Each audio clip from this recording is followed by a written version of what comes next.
mornings from 7 to 10. It's time to get up and get your day started. Morant. It's Sports 56 Mornings with Greg Gaston and Eli Savoy on Sports 56 and 98.5 FM. Now, here are your hosts, Greg and Eli.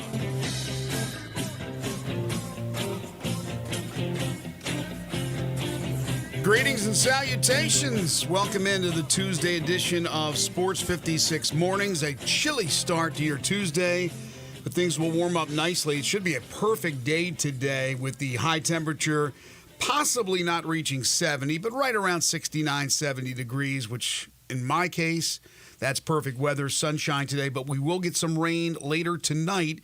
And it should be a wet Wednesday as well. It is the Tuesday, November 12th, 2024 edition of the program. Greg Gaston, Eli Savoy, Elijah Seegers with you, broadcasting live from the Family Leisure Studios. Family Leisure, it's where family and fun come together.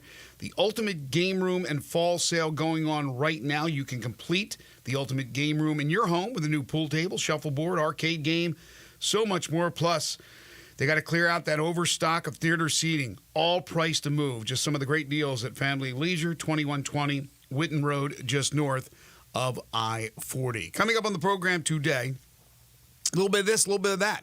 Tonight we got the college football playoff rankings coming out for week number 2.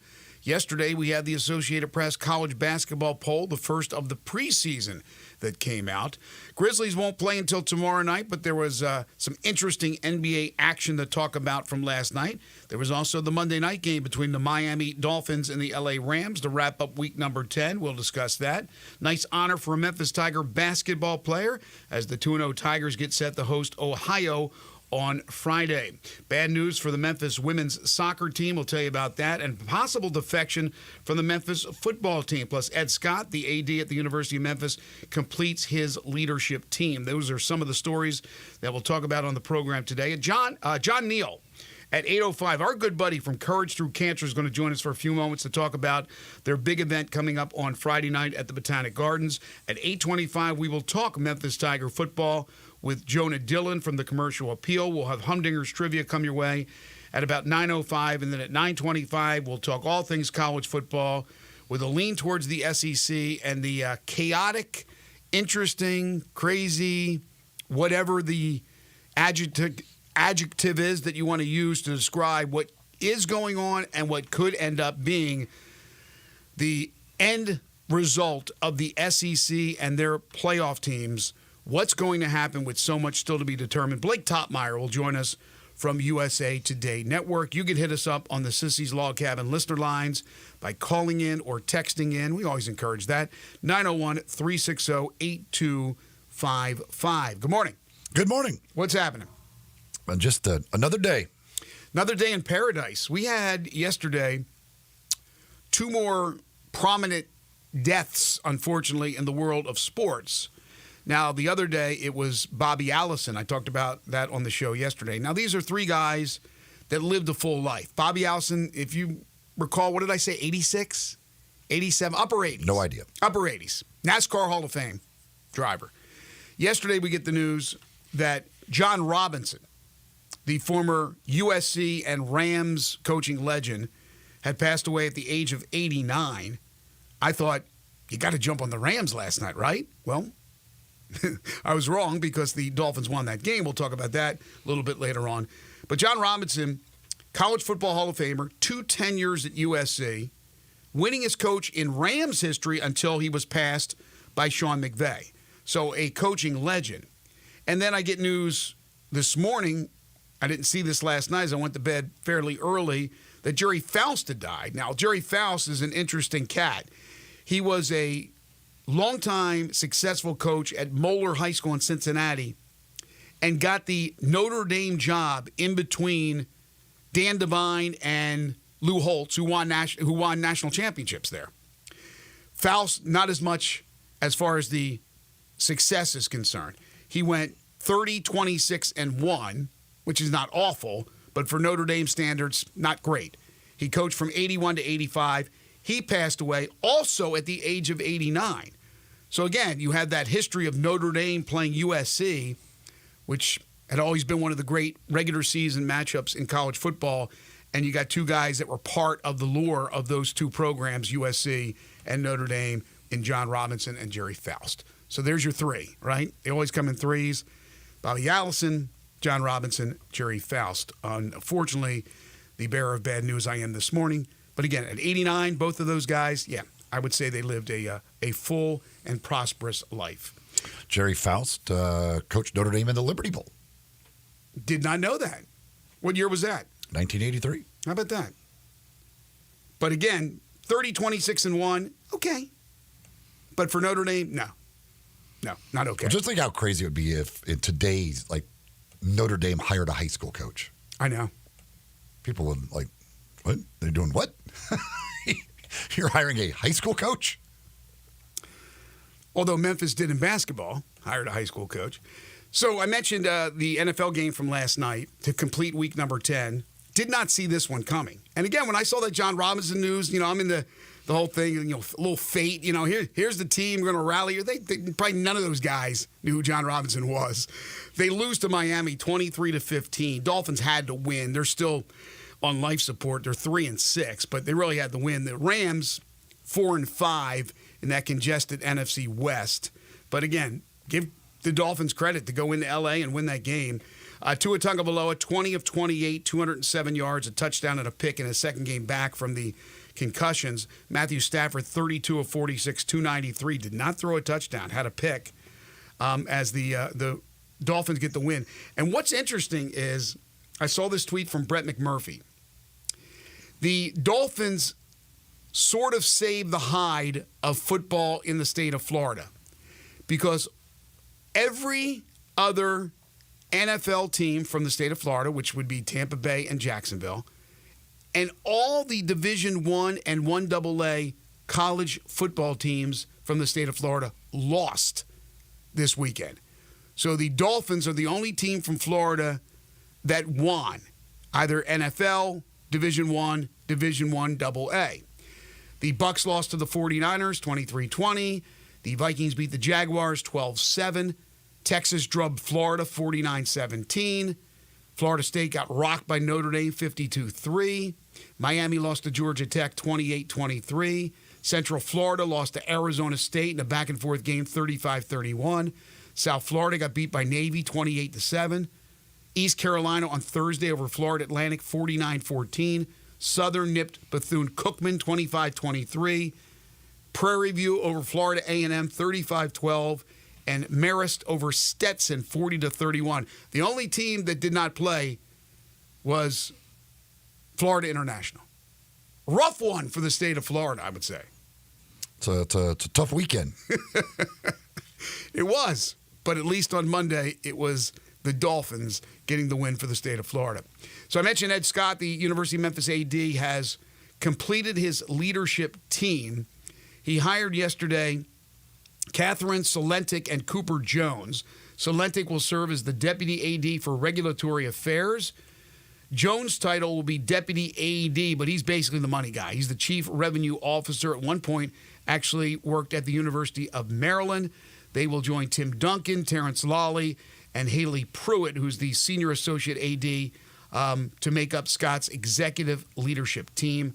Scott was named AD in June and then put together the staff. He has also promoted Jalen Wilson to Assistant AD for Finance and Special Assistant to the Athletics Director. So the team is now in place. And as we've talked about since the get-go for Ed Scott, he walks into a lot of things happening at the University of Memphis, including the renovations at Simmons Bank Liberty Stadium and the takeover of that stadium to run the stadium, which has been a money loser for the city of Memphis.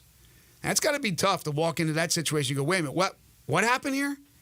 We now run this stadium that loses money annually? Millions? Okay. All right, we better think deep and get interesting ideas to turn this into a profitable venue. So congratulations and good luck to Ed with his new staff. College basketball, P.J. Haggerty named the American Conference Player of the Week in Week 1 of the season. I don't think there was any question, Eli.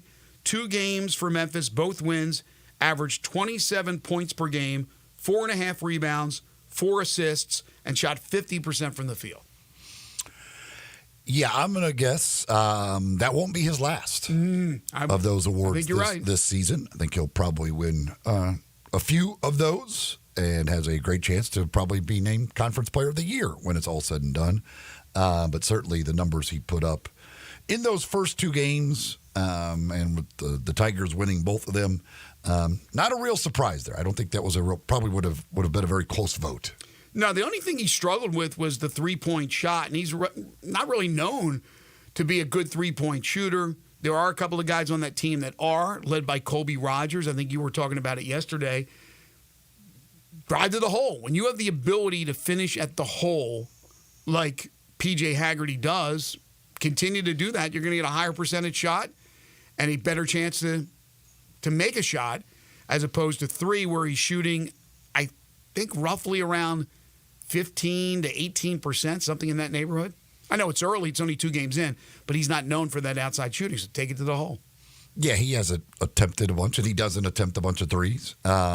His 3-point plays generally come the old-fashioned way. Get to the basket, get the bucket, get the foul, and do it at the free throw line. So that's the thing. He's not a guy who, like, I guess, believes in himself as a great 3-point shooter and starts firing from 3-point range. He understands what he is as a player. He'll shoot a 3 here and there.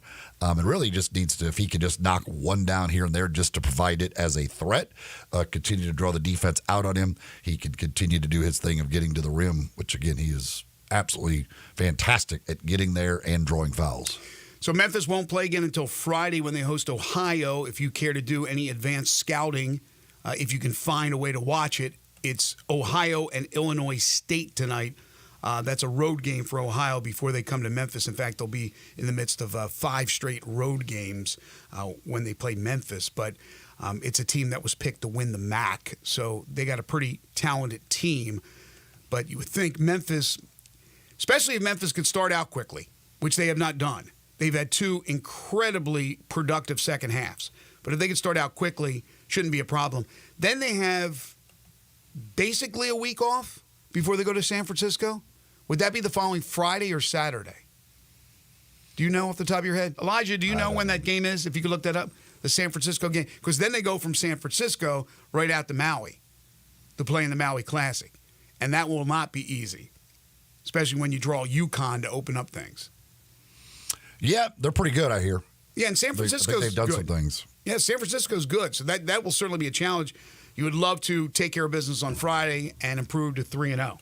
Yeah, so that San Francisco game isn't until Thursday of the next week. Oh, so it's Thursday. So Thursday and then head out to Maui to play in the Maui Classic.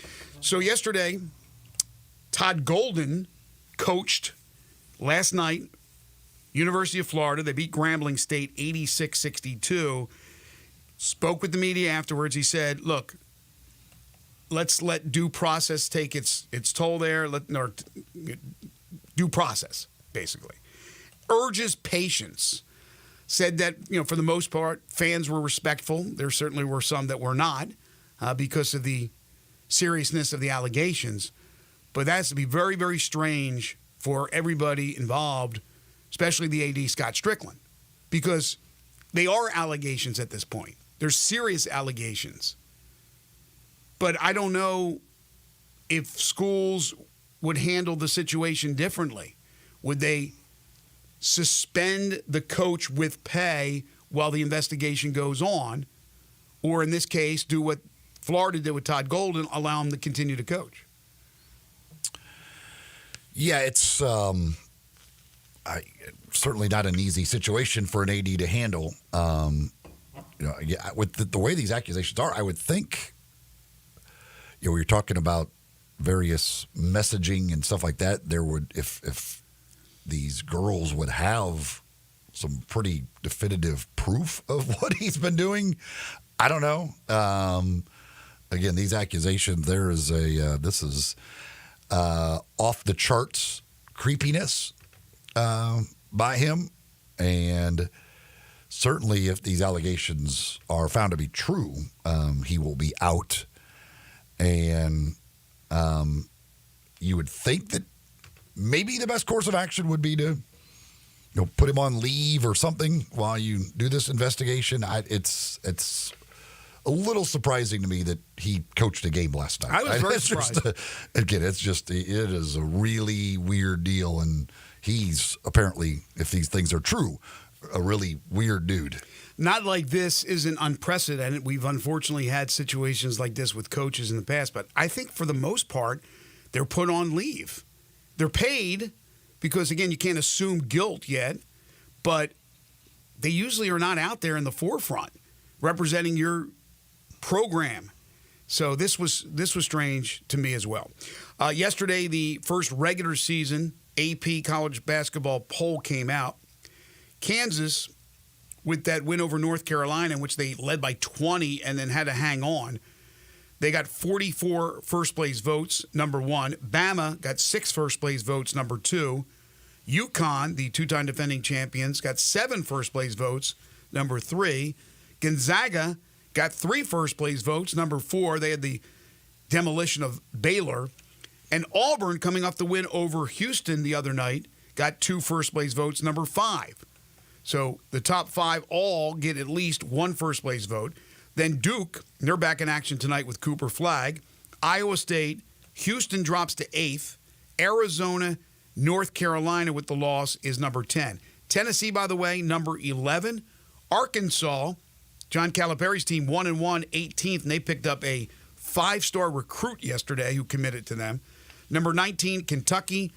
The aforementioned Florida Gators at number 20. Texas A&M, number 23. And Ole Miss comes in at number 25. 2-0 start for the Rebels, who are back in action tonight as they'll take on South Alabama. And that game will be at the Tad Pad. Throwback to the Tad Pad. We'll have it for you right here on Sports 56 98.5 FM. Any surprises there very early in the college basketball season? No, I mean, there's not much change from the preseason poll other than a couple of teams. But tonight you got the Duke-Kentucky game as part of the Champions Classic with Michigan State, Kansas as well. Of course, Michigan State right now, not what they used to be. So that not as premier a matchup as what it has been in years past where they've had this event. But still, pretty good couple of games tonight. And of course, the college football playoff rankings will be sandwiched in between the 2 basketball games tonight. That's when they will announce the college football playoff rankings, is between those 2 basketball games, not the normal time slot for the college football playoff rankings. Look, every coach is different. I completely understand. But in this new arena of college sports, especially big-time college basketball and football, Tom Izzo, a guy who's accomplished an awful lot, that's a guy I would think that is got to be contemplating at the end of this year retiring. A la Tony Bennett, a la Jay Wright. Just tired of dealing with it. Plus, his team, as you mentioned, while they're not a bad team by any stretch of the imagination, they're not the same. It's just not the same. I don't know if they certainly have NIL money, but probably not comparable to some of the other Blue Bloods. Yeah, I don't know where they stand in the NIL world. You would think they could do very well if just the Phoenix Suns owner, what's his name? Ishbia. Yeah, he could fill the NIL funds very nicely himself if he wants to. I mean, he's got It's a good point. Plenty of money. So I don't know where Michigan State stands as far as NIL goes. There are others receiving votes right now, but they're not the perennial top 10 team that they've been in past years. And certainly I would think that, if Izzo seems like he probably would be one of those guys that probably is not a huge fan of out there working the portal hard and dealing with the NIL and all of these things. I wouldn't be surprised at all if we saw Izzo step down in the next couple of years. I don't know. I have no idea where they stand program-wise as far as all that stuff goes, and where he stands. If he's one of those guys that just really hates it, or maybe it's not that big a deal to him, and he feels he can still compete in that world. All right, we'll take our first time out. When we come back, we got plenty from the college football world. What's going to happen tonight with the College Football Playoff Committee's rankings, week number 2. Also, we'll talk NBA as well. You can hit us up on the Sissy's Log Cabin listener lines at 901-360-8255. Take your basketball skills to the next level at Shoot 360 Memphis. Shoot 360 is a revolutionary basketball training facility that combines cutting-edge technology with gamification, provides instant objective feedback with hands-on, one-on-one expert coaching. In other words, they have all the modern technology. They use analytics, but they also use coaching, one-on-one coaching. And it's just fun. With that gamification, it's a fun place to learn to become a better basketball player, learn to become a better shooter. It's that simple. And they have monthly memberships. You cannot beat it. If you are a fan of the game of basketball, you play basketball, you're a coach, you have a team, you want them to get better, a parent, a grandparent, an aunt, an uncle, whatever the case may be, your sons, your daughters, your granddaughters, your grandsons, your nieces, your nephews, this is a great Christmas present. This is just great anytime. For a birthday present, give them a membership to Shoot 360 Memphis. They'll thank you for it. And again, you're not committed with this long-term year or multi-year contract. You can go month to month. You like it? Do it for a month. We're going to be away. We got a vacation coming up in December. We're not going to sign up for, and then come back for January or for February. That's easy. It makes it really easy for you. And again, you're going to fall in love with this thing. If you haven't been out there, please go on out there, see what they have to offer, take a tour. All you have to do is call them up, tell them you want to come out, and they'll take care of you. In Cordova, again, the new location, 901-779-3176. In Collierville, 901-316-5500. Now, you can also go online to Shoot 360 Memphis and sign up there. But 2 locations, you can become a member at both locations as well. Get your shot on, become an all-around better basketball player, great training, again, great facilities. The future of basketball training is here at Shoot 360 Memphis. You're tuned in to Sports 56 Mornings with Greg and Eli on Real Sports Talk, Sports 56 at 98.5 FM. We are Real Sports Talk. Sports 56 WHBQ. Available on your radio dial at 560 AM and 98.5 FM, as well as around the world online at sports56whbq.com. Take us with you everywhere by downloading the Sports 56 app. And at home, just say, Alexa, play Sports 56. Wherever you are, stay tuned in to Real Sports Talk. Sports 56 and 98.5 FM.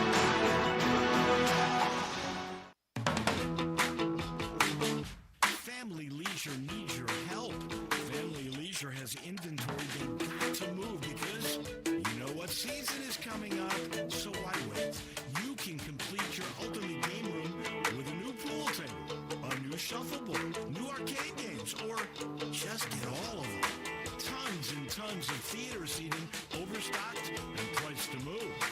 'Tis the season for fire pits, and all fire pits at Family Leisure are 20 to 30% off. You say you didn't get a spa this year? Well, say no more. Spas are in stock and they're ready for delivery and up to $1,500 off. These are just a few of the deals happening right now for a very limited time. So come on, check out their gigantic showroom. You never know what kind of deal you're going to find at Family Leisure, Whitten Road at I-40, where family and fun come together. You or someone you know or care about has dealt with a difficult divorce. When facing divorce, you need the attorneys at Rice Law. Nick and Larry Rice lead the firm with 3 generations and 7 decades of experience. Located in Memphis, serving the entire state of Tennessee and North Mississippi. Rice Law is who you need to call. Simple or difficult divorce, they know how to handle it. Call Rice Law at 901-526-6701, or for more information, visit them at aboutdivorce.com. That's aboutdivorce.com.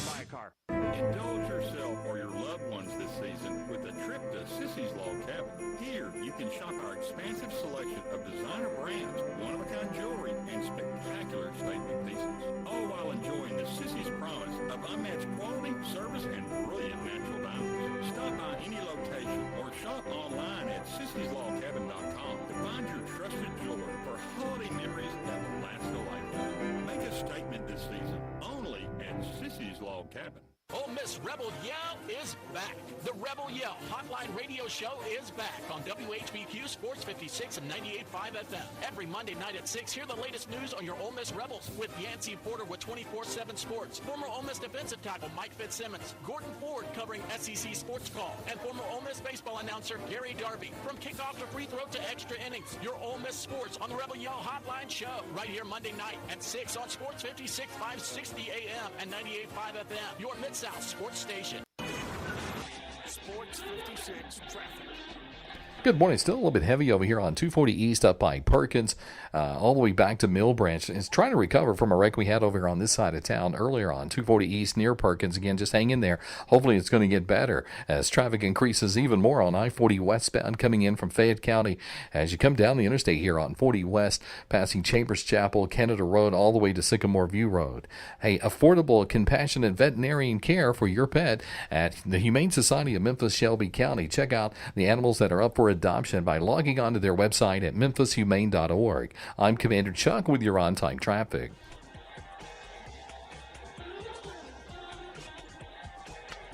Now back to Sports 56 mornings. Good morning. On Sports 56 and 98.5 FM. Here once again, Greg Gaston and Eli Savoy.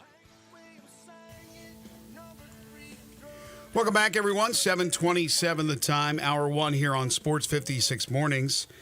Bad news for Memphis women's soccer yesterday. I was wrong. I thought they would get an at-large. I know there was some worry over there that perhaps they would not, but they did not get a bid to the NCAA tournament. So the Memphis women's soccer season ends abruptly as they lost to East Carolina in the championship match of the American Conference tournament. They were looking for a fourth straight tournament win, but they lose 1-0, and because of that loss, they are sent home permanently. 13-2-4 was their record. 13 wins, 2 losses, 4 ties. Still not good enough to get an at-large. Very little margin for error, apparently, in the women's soccer world. 48 teams, and they weren't good enough to get in. So, anyway, I was told yesterday, I was over at the university for the Ryan Silverfield press conference, and they were telling me that, Brooks was very concerned, Brooks Monaghan, the coach, that they weren't going to get one. I guess it's all about the strength of schedule, I guess, that or the whatever that soccer index is. They were in the 50s and thought there was a good chance that they wouldn't get in, and they were right. But it surprised me. Any team that has 2 losses, they play 19 matches, and they have 2 losses, they don't get in. Yesterday, LSU was fined $250,000 for fans throwing debris on the field, and Ole Miss was fined $350 large for fans storming the field. Now, what I did not know was the money that is a school that's penalized, that money for their fans storming the field, according to Ross Dellinger, the money goes to the other school. Mm-hmm. What? That's the SEC rule. That is the dumbest thing I've ever heard.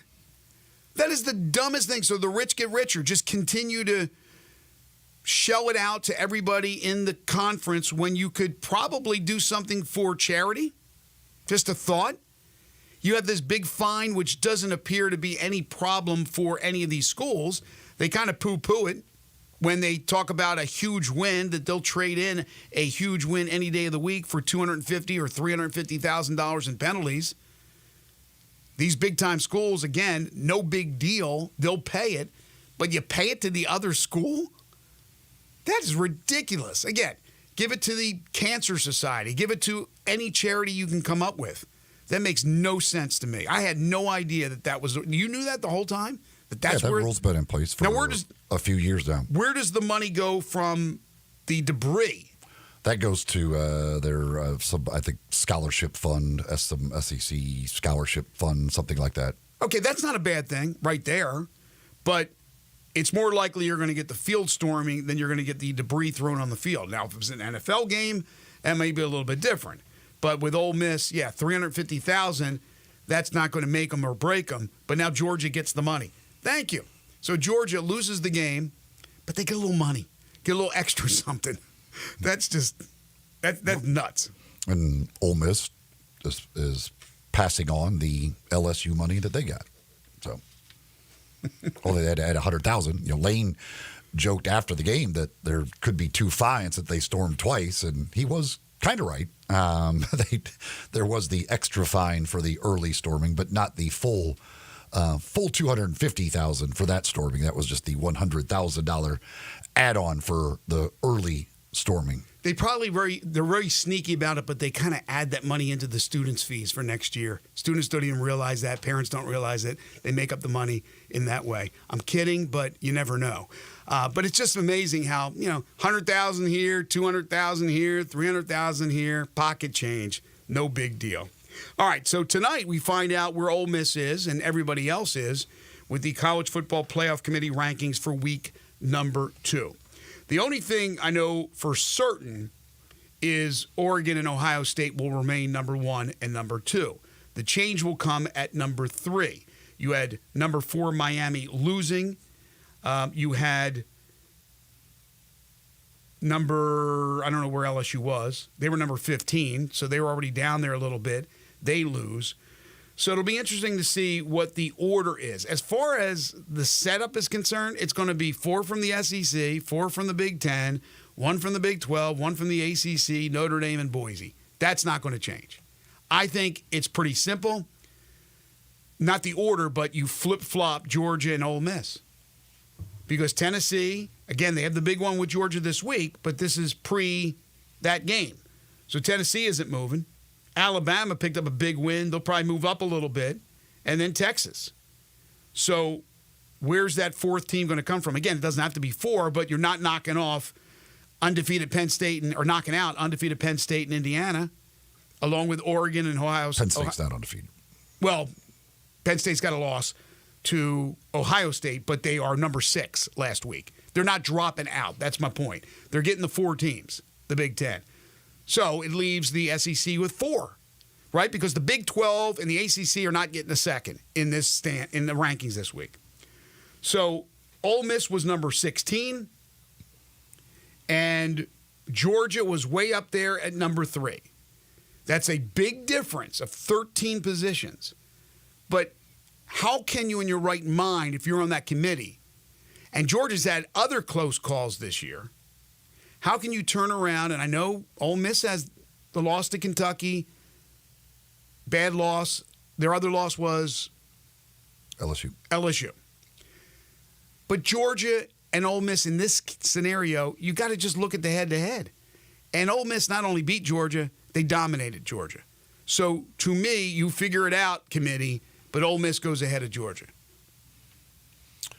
Yeah, I think the two interesting things are where Georgia falls to, where Miami falls to, how far down they tumble, and then how much Ole Miss moves up with that win. How many teams that didn't lose this week are they able to jump, and kind of how do they handle that? I have no idea. I don't know where. My guess is that Ole Miss is somewhere around that 12 area, but I don't know. There's not a whole lot of teams in front of them that lost, except for those 2 that were way up ahead of them. So it's a big jump to try and make to get over the top of them. So I don't know. I'm not sure what to expect out of how they handle those teams. Yeah, it'll be more Miami dropping like a rock than Ole Miss jumping up a number of spots, because you're not going to penalize BYU for a close win. You're not going to penalize Indiana for only winning by 5 over Michigan when they've dominated teams throughout the season, although playing a lighter schedule compared to some of these other teams, especially from the SEC. You're not going to penalize them for winning. They didn't lose, but you're going to penalize Miami. Now, will they drop behind SMU? No, I don't believe so. So, yeah, where Ole Miss goes, they're going to go ahead of Georgia, because if not, there's a problem. And SMU is going to be right behind Miami. So You people that are into numerology, you figure it out. Because, again, it couldn't be much more of, just basically Georgia and Miami dropping way down. Texas will probably move to 3. Penn State will move to 4. Tennessee will move to 5. This is my guess. Indiana will move to 6. BYU probably 7. Notre Dame 8.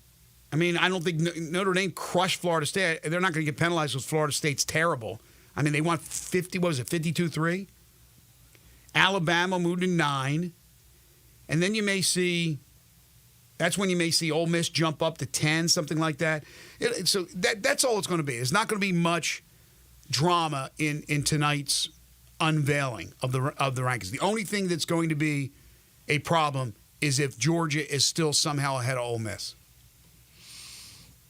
I mean, even if SMU jumps Miami, I got no problem with it. But if Ole Miss is behind Georgia, then we got a problem. I'm also interested to see if Boise State is ahead of Miami, which would put them as getting that first round bye. That's a possibility. So, just watching where Georgia and Miami go, how much Ole Miss is able to jump up, and kind of where Boise State gets positioned.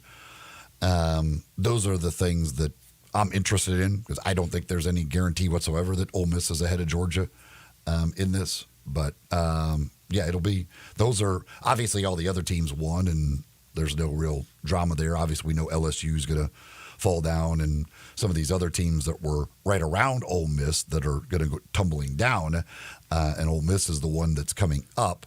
But how many teams, again, that won their games does Ole Miss jump over?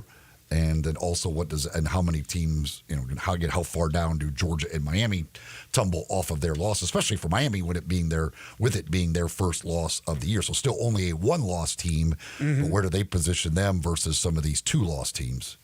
Yeah, there's also a story that was out there this morning about a Memphis Tiger player leaving the program, the player being Julian Barnett, who's been with the program. I think he's in his 3rd year, if I'm not mistaken. I have not seen anybody else post that story. I haven't confirmed it. We will have Jonah Dillon on the program at 8:25, who covers the Memphis Tigers football program for the Commercial Appeal, so we'll ask him about it. But that, I know, is out there. Julian has been basically a backup defensive back throughout his career, has played on special teams. So we'll find out about that. Ryan Silverfield met the media yesterday. This is pre this story. Talked about the matchup with UAB. UAB is a strange team. They are way up there in several different categories statistically. But overall, we know that, especially earlier in the season, it seemed like no way Trent Dilfer would make it, maybe not even make it through the season, that they would probably go in a different direction. They blew the game last week against Connecticut, in which they were dominating. The week prior, they had scored, 59 in beating Tulsa, a team that had knocked off UTSA. So I don't know. I don't talk to anybody down there, so I don't know what the feelings are about Dilfer. I don't know what his contract situation is, the former Super Bowl winning quarterback for the Baltimore Ravens. I do know that they have a capable team offensively. Last year was a weird game with Memphis in Birmingham. It was 21-21 at the half. And then Memphis forced some turnovers, and UAB never recovered, and Memphis was able to roll on to a easy win. But that first half was back and forth, back and forth, back and forth. Memphis will try to get to 9. Of course, a 9th win will mean an extra year on Ryan Silverfield's contract, as he will – right now I think he has 4 years left through 28, if I'm correct. And that would add a 2029 season to his contract if he gets to 9. If he does get to 9, then obviously all systems go for that Tulane game. Either way, that's all systems go, but all systems go to try to get a 10th win for his 2nd straight year. Unfortunately, they are on life support when it comes to being able to make the conference championship, which was the ultimate goal of this team. There is still a minuscule possibility. It has to be a 4-way tie between East Carolina, Navy, Tulane, and Memphis. And we'll find out this week, again, if that's still a possibility. So not much else to say. Memphis goes into this game fairly healthy. It was good to see Brandon Thomas back last week, had that great touchdown run from 14 yards out, I believe it was. And Greg DeWosier in his second game back, but his first game actually getting some significant playing time. So again, it'll be Memphis and UAB. That will be Saturday night at Simmons Bank Liberty Stadium. Scotty on Twitter says, I need someone to explain to me how in the world Georgia is a double-digit favorite this weekend. I don't have to be a fan to see that is ludicrous at best. Yeah, that is a bit surprising. I don't know if they're thinking that Nico is not going to play in that game, although Josh Heupel said, that he believes he'll be in a good spot, but you're talking about concussion stuff here. So I don't know if they just believe that he's not going to play. We'll see on injury reports how they list him going forward throughout the week. But based on the way Ole Miss picked apart that defense, you would think Tennessee with their offense would have a chance to have some success in modeling what they do kind of after the way Ole Miss did it. So, yeah, I obviously it's at Georgia, so that's a big difference. But I was not expecting Georgia to be a 10-point favorite against Tennessee right now. No, I think that's outlandish, to be honest with you. The fact that Georgia's the favorite, I got no problem with that because I could see where they're coming from. People do believe that Georgia is really good. They're a good football team. They're not Georgia from the last 3-4 years. They're not. They have holes. When you lose a Brock Bowers at tight end, when you lose a McConkey at wide receiver, they're missing ingredients with their skill position players on offense. Their quarterback, I don't know what's happened to Beck, but Beck is not reliable. He'll throw a 70-yard touchdown pass, and then he'll come back and he'll throw a pick. You're at home, okay, so I could see Georgia, and they're desperate, right? But really, Tennessee is too. Tennessee's in right now, but if they lose, they could be on the outside looking in. Georgia has to win, in my opinion. So I could see where Georgia is a favorite because of the home field and everything I just said. But a 10-point favorite? That brings up Nico, like you just mentioned. I can't imagine they know something that we don't. I mean, Josh Heupel was pretty transparent, I think. But then again, coaches do play games. If they don't have Nico, they're in trouble. If they have Nico, they got a great chance to win the game. I would lean right now towards Georgia. But again, 10 points, yeah, I was surprised to see that as well. Yeah, I thought Georgia would be about a field goal favorite. Yeah. Maybe slightly more than that, but I would have never guessed certainly anything over a touchdown. Let me ask you this. Georgia right now has 2 losses. Tennessee has 1, correct? Mm-hmm. Or 2? Okay, they have 1. So the desperation for Georgia is there. It's evident. Tennessee, again, they lose 2 losses. They should be good. But again, you never know. So you want to win and secure your position. But if they lose, I think Tennessee is okay. And we'll talk to Blake Topmeyer later on in the show about that. But Georgia with 3 losses. All we talked about throughout the last month or so was what team could possibly get in with 3 losses. And we kept circling back to Georgia. I don't know how the committee looks at Georgia, but I would think that they look at them in a positive manner, even though if you've watched them closely, they've had some rough halves and obviously rough games, like in the case of Ole Miss, and they're not what they used to be, but they're still very good, and I think they get the benefit of that doubt. But I just don't – there's just too much ahead of them to see a 3-loss team getting in. But if it's any team, it's Georgia. But if you lose this one, that's back-to-back losses. I don't know. I think they're going to be playing desperate. Beck's got to wake up, figure out what's going on with him. He's hurting his draft status as well.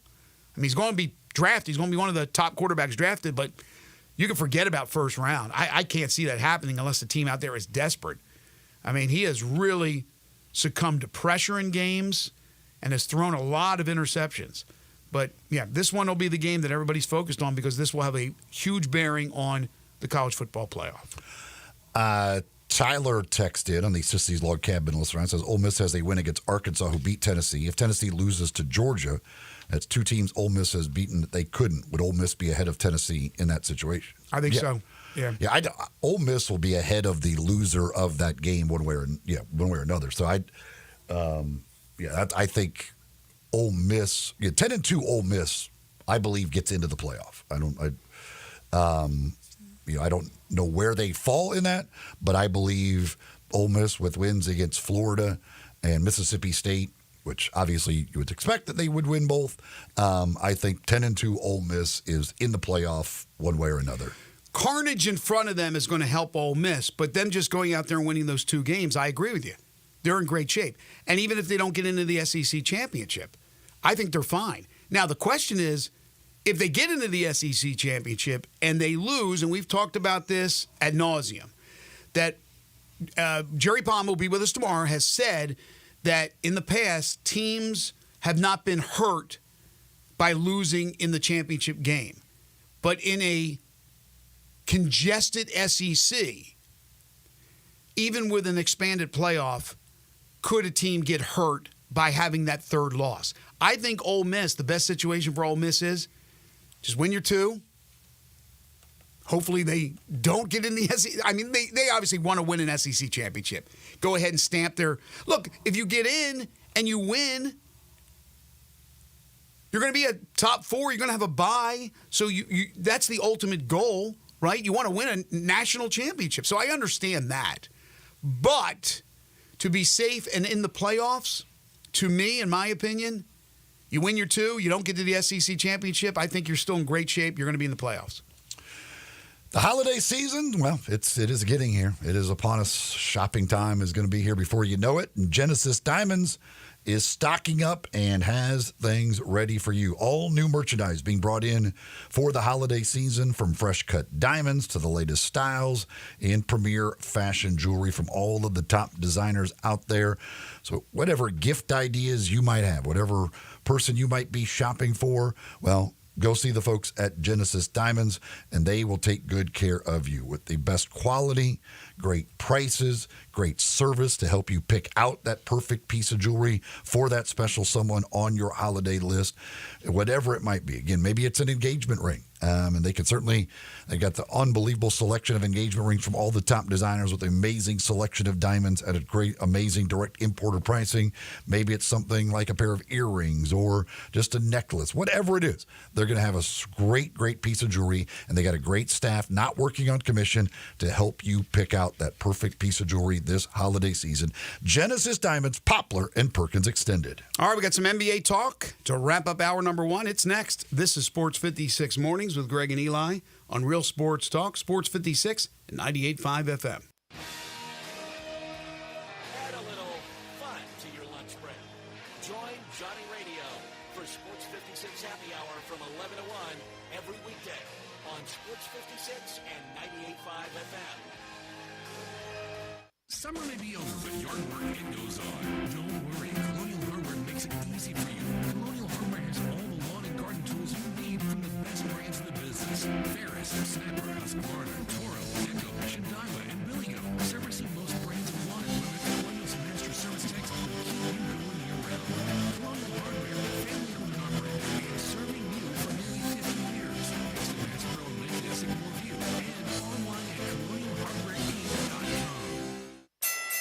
Mayweather Boxing and Fitness offers a high-energy, full-body workout that utilizes the same equipment and technology employed by Floyd Mayweather to achieve his impressive 50-0 record. The workout features 4 types of heavy bags, treadmills, rowers, battle ropes, weights, and much more. Visit Mayweather Boxing and Fitness, located at 2257 North Germantown Parkway in Cordova. Train like a champ. Mayweather Boxing and Fitness, 901-673-1267. Getaway Sports Talk. Best kept secret in town. Open noon to 1:30 a.m. 7 days a week. Garden, the creators, SEC NFL Dream Bar over 20 years ago.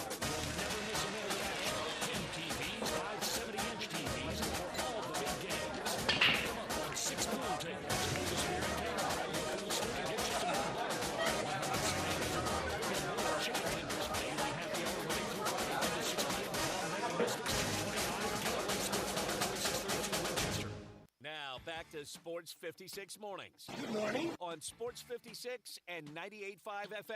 Here once again, Greg Gaston and Eli Savoy. Welcome back, everyone. 7:50 the time. Grizzlies will play the Lakers tomorrow night. Grizz at 7 and 4. And then Friday, they open up NBA Cup play. It'll be group play in San Francisco as the Grizzlies take on the Golden State Warriors. I'd love to see a couple of the walking wounded back and ready to go, so I'll be interested to see what the injury report looks like for both the Lakers game tomorrow night and then Friday for Golden State. But they've played very, very well without some of their stars. Hopefully that'll continue. I'm going to guess that we'll probably see Marcus Smart tomorrow night. Really? Based on the fact that he was doubtful for the last game, I'm going to guess that means he goes to questionable for this game and plays. But maybe it's not for this game. Maybe they wait one more. I thought Dez was ahead of Marcus Smart, according to reports. I'm just going by the injury report. I mean, Marcus was upgraded to doubtful for the last game, so I would assume that in one of these next couple of games, he goes to questionable, and he will be playing. Okay. Last night, the Hustle began the home portion of their schedule, their home opener against Mexico City. They lose. Who's on that roster? Because Spencer obviously is hurt. Is Yuki, he's still with the Grizzlies, correct? As yeah, all is the two-way guys are with the Grizzlies. So how many guys are on that roster? 9? 10? 10 guys. 10 guys. So who was the stud? Well, Armando Bacot has been very good in the first two games. He's had 2 double-doubles in their 2 games.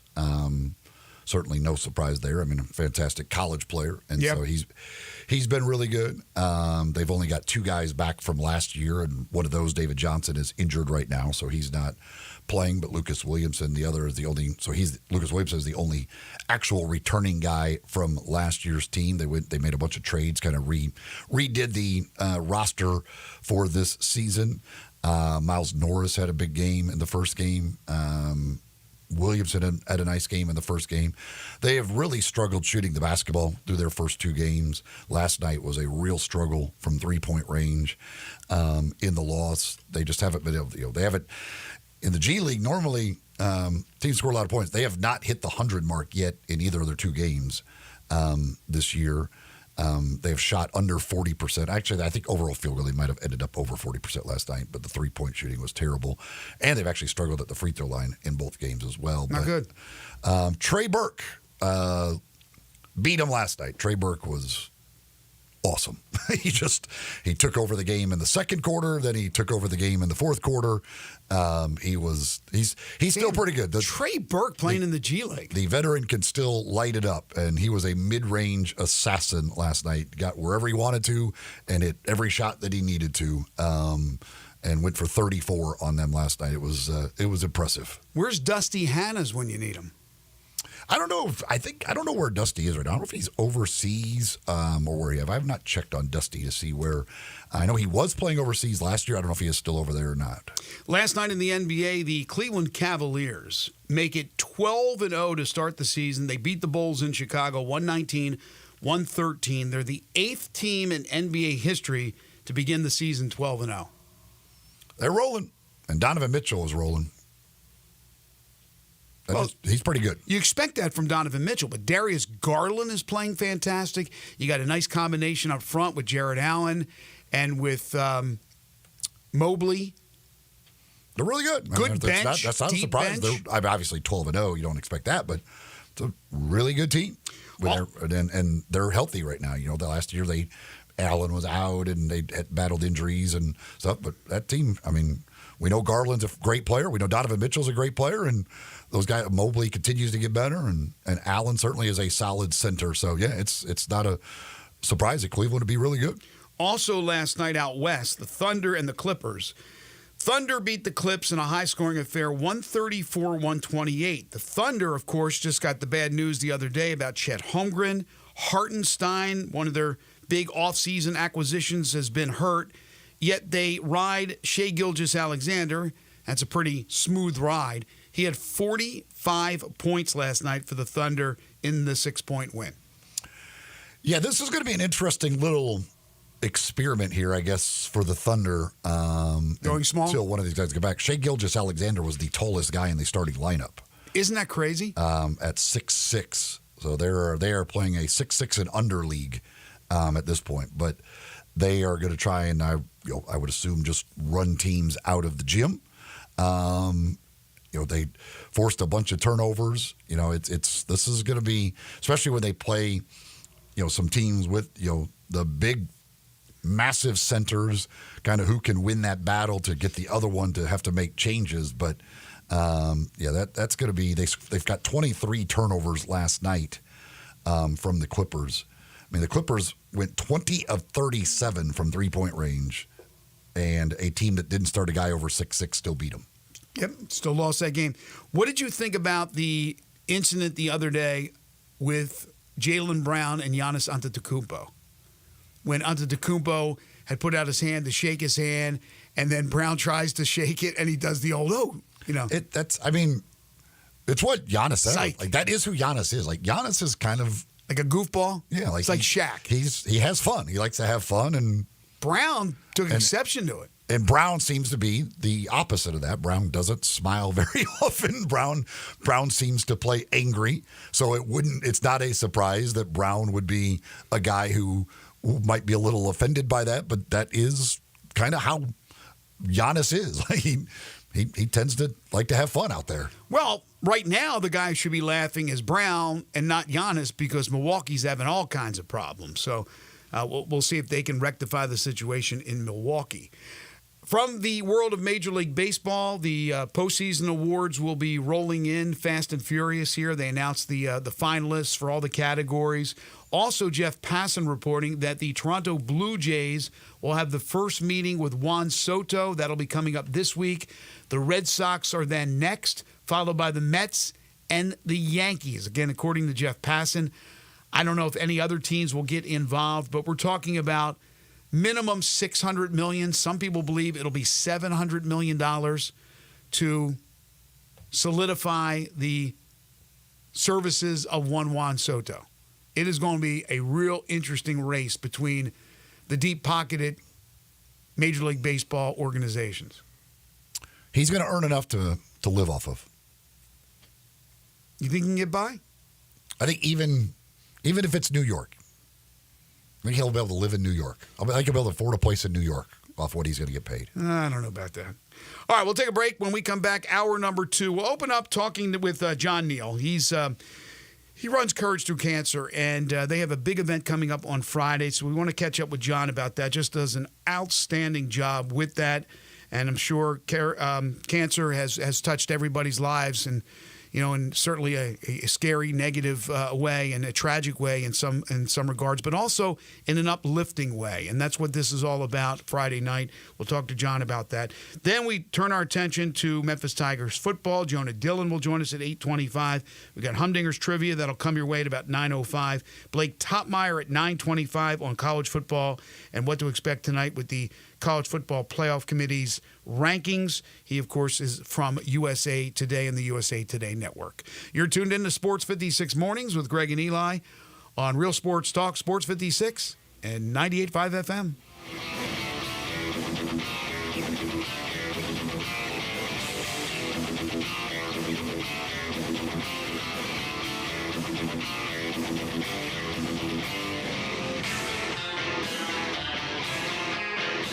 Moving is stressful, but Black Tie Moving can take the worry out of the process. Whether you're moving across town or across country, moving your home or your office, your personal moving concierge from Black Tie Moving will work with you to design a plan that perfectly fits your budget and needs. And they're available 24/7 to answer any questions you have. Give Black Tie Moving a call at 901-316-6196 or go to blacktiemoving.com/Memphis to get your personal, no-obligation quote from the moving experts at Black Tie Moving. Shop Dell Technologies Black Friday event for their lowest prices of the year. The future is on sale today with limited time deals on select PCs like the XPS 16 that accelerate AI with Intel Core Ultra processors. Black Friday is their biggest sale of the year and the best time to upgrade, but it's only here for a limited time. Shop now at Dell.com/deals. That's Dell.com/deals. At University of Maryland Global Campus, we give our students credit where credit is due. Credit for deciding in the middle of rush hour traffic to go back and get their bachelor's and a promotion. Credit for managing 3 kids, 2 dogs, and a full-time job to pursue an MBA. And credit for serving in the military by day so they can study cybersecurity at night. For over 75 years, we've been helping students receive the credit they deserve. With more than 135 degrees and certificates, students at UMGC can use prior learning or relevant experience to earn up to 90 credits toward a bachelor's, and graduate students can transfer up to 12 credits toward their master's. At UMGC, you'll find everything, online to hybrid courses, lifetime career services to scholarship opportunities, making your education journey flexible, fast, and affordable. Classes start soon. Learn more at umgc.edu. That's umgc.edu. Certified to operate in Virginia by Shell. Thinking about buying a lab-grown diamond versus a natural diamond? Before you make a decision, get the facts at Genesis Diamonds. We have professionals, certified diamond graders, people who have been in the industry for 20, 30 plus years who are able to educate. Nadia Ganizer at Genesis says Genesis carries both natural and lab-grown diamonds and can meet all the pros and cons. So if they have a question about lab-grown diamond value, we will explain that. We'll explain the difference in price. We'll explain what to expect in the future. Nadia says beware. A lot of jewelry stores are using the popularity of lab-grown diamonds to outrageously mark up these stones. Some retailers charge unreasonable amounts for lab-grown diamonds, and I think that they do take advantage of customers. But at Genesis, their low price margin philosophy is the same for natural and lab-grown. Our prices still Get the education and value you deserve every day on every diamond. Genesis Diamonds at Poplar and Perkins Extended. Sports 56 traffic. Good morning. They're still over here working this accident on 40 westbound, right at the 240 flyover. That's why traffic's been slower than normal, traveling between Sycamore View Road and the 240 flyover here going westbound on I-40. As a matter of fact, it's got it backed up now on almost Germantown exit there on 40 coming westbound as they try to clear up this accident. Again, 40 west right here at the 240 flyover. Affordable, compassionate veterinarian care right now at the Humane Society of Memphis, Shelby County. Check out the animals that are up for adoption by logging on to memphishumane.org. I'm Commander Chuck with your on-time traffic.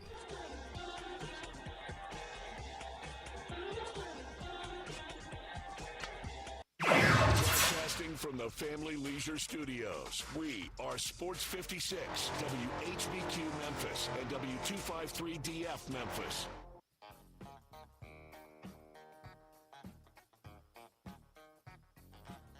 Now back to Sports 56 mornings on Sports 56 and 98.5 FM.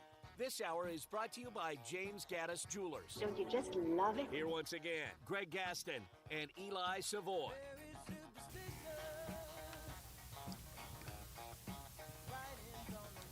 Welcome back, everyone. Welcome in. If you're just tuning in, 8:03 the time, hour 2 here on Sports 56 Mornings, the Tuesday, November 12th, 2024 edition. Greg Gaston, Eli Savoy, Elijah Seegers with you from the Family Leisure Studios.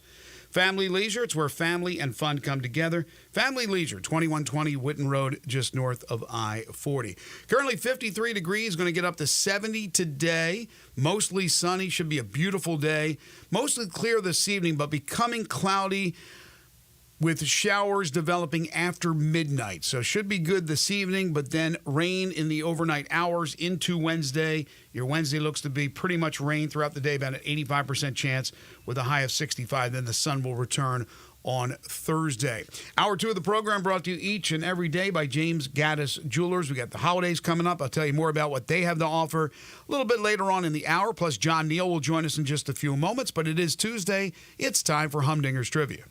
That's right. Of course, Humdinger's over at Poplar and Massey on Tuesdays. It's Taco Tuesday at Humdinger's with their chicken and fish tacos, just $2 each. I was over there last Tuesday, as a matter of fact. Love my Tuesday stops at Humdinger's to enjoy some of those delicious tacos over there. But if you're not there for the tacos, well, there are all kinds of other great items on the menu. From some of their great appetizers like their wings or the crab cakes or the crispy calamari to their sandwiches like the crispy catfish po' boy or the crispy shrimp po' boy or the black bean burger, the piri piri burger. They've got all kinds of great sandwiches. Of course, the grilled fish options that they have with the great toppings as the great sides. All kinds of unbelievable items on the menu over at Humdinger's. You can check out the entire menu and get information on catering by going to humdingersrestaurant.com. Humdingersrestaurant.com. You can check out that whole menu, and you can get information on catering. You can also order online at the website there at humdingersrestaurant.com. If you are the first to answer our trivia question correctly, well, then you'll win a $25 gift certificate to Humdinger's, and you can answer via text at 360-8255, 360-8255, the Sicily Log Cabin listener line. Text in those answers, and again, the first correct answer will get the $25 gift certificate to Humdinger's. If you've won in the last 30 days, you are not eligible, and you only get one guess. So don't try and guess multiple times. You will be disqualified. And here is today's question. Who holds the Grizzlies record for most total points scored in their rookie season? Who holds the Grizzlies record for most total points scored in their rookie season? 360-8255, 360-8255. Text in those answers.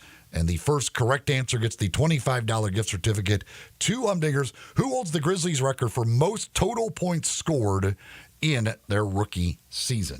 Well, as I talked about in hour number one, this Friday is a big event over at the Memphis Botanic Garden. It's the Courage Through Cancer 2024 honorees dinner and festivities. It is a great event. It's a meaningful event. Our good buddy John Neal joins us now on the Sissy's Log Cabin listener lines, who's certainly a huge sports fan, and that's why we know John so well, but we also know John from his great work with Courage Through Cancer. John, how are you? Thanks for joining us.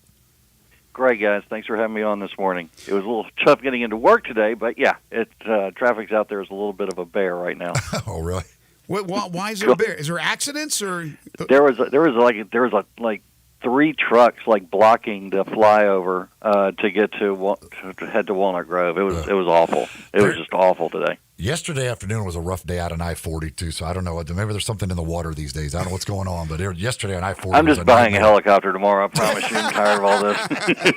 We're going to get through all this. We're going to get Uber helicopters. Who's going to get the Uber helicopter? There we go. Now we're talking. I'm glad I live in Memphis proper now. I moved from Cordova. I don't have to deal with I-40 too much, and 240 as well. I'll take the... I'll take Walnut Grove, I'll take Poplar Avenue, I'll take all kinds of other outlets and try to avoid that mess. But, okay, Friday night is a huge event, as I mentioned. And John, first of all, for those who don't know you, tell us what you do and what Courage Through Cancer is all about. Guys, it's really as simple as this. My wife and I had a son that had a scare that went to St. Jude, and basically we knew that he was going to get to walk out alive. But 6 hours there watching all the other families with 1,000-yard stare looking for miracles that weren't coming kind of had a profound impact on our lives. And that same day, one of our best friends, Jerry Finney, who y'all had on with us back in 2015, he was diagnosed the same day with over 400 tumors in his body and given a 27% chance to live. And 6 months later, after a stem cell transplant and just grueling chemotherapy, he is cancer-free, has been for 9 years, and he's made a profound impact on my life.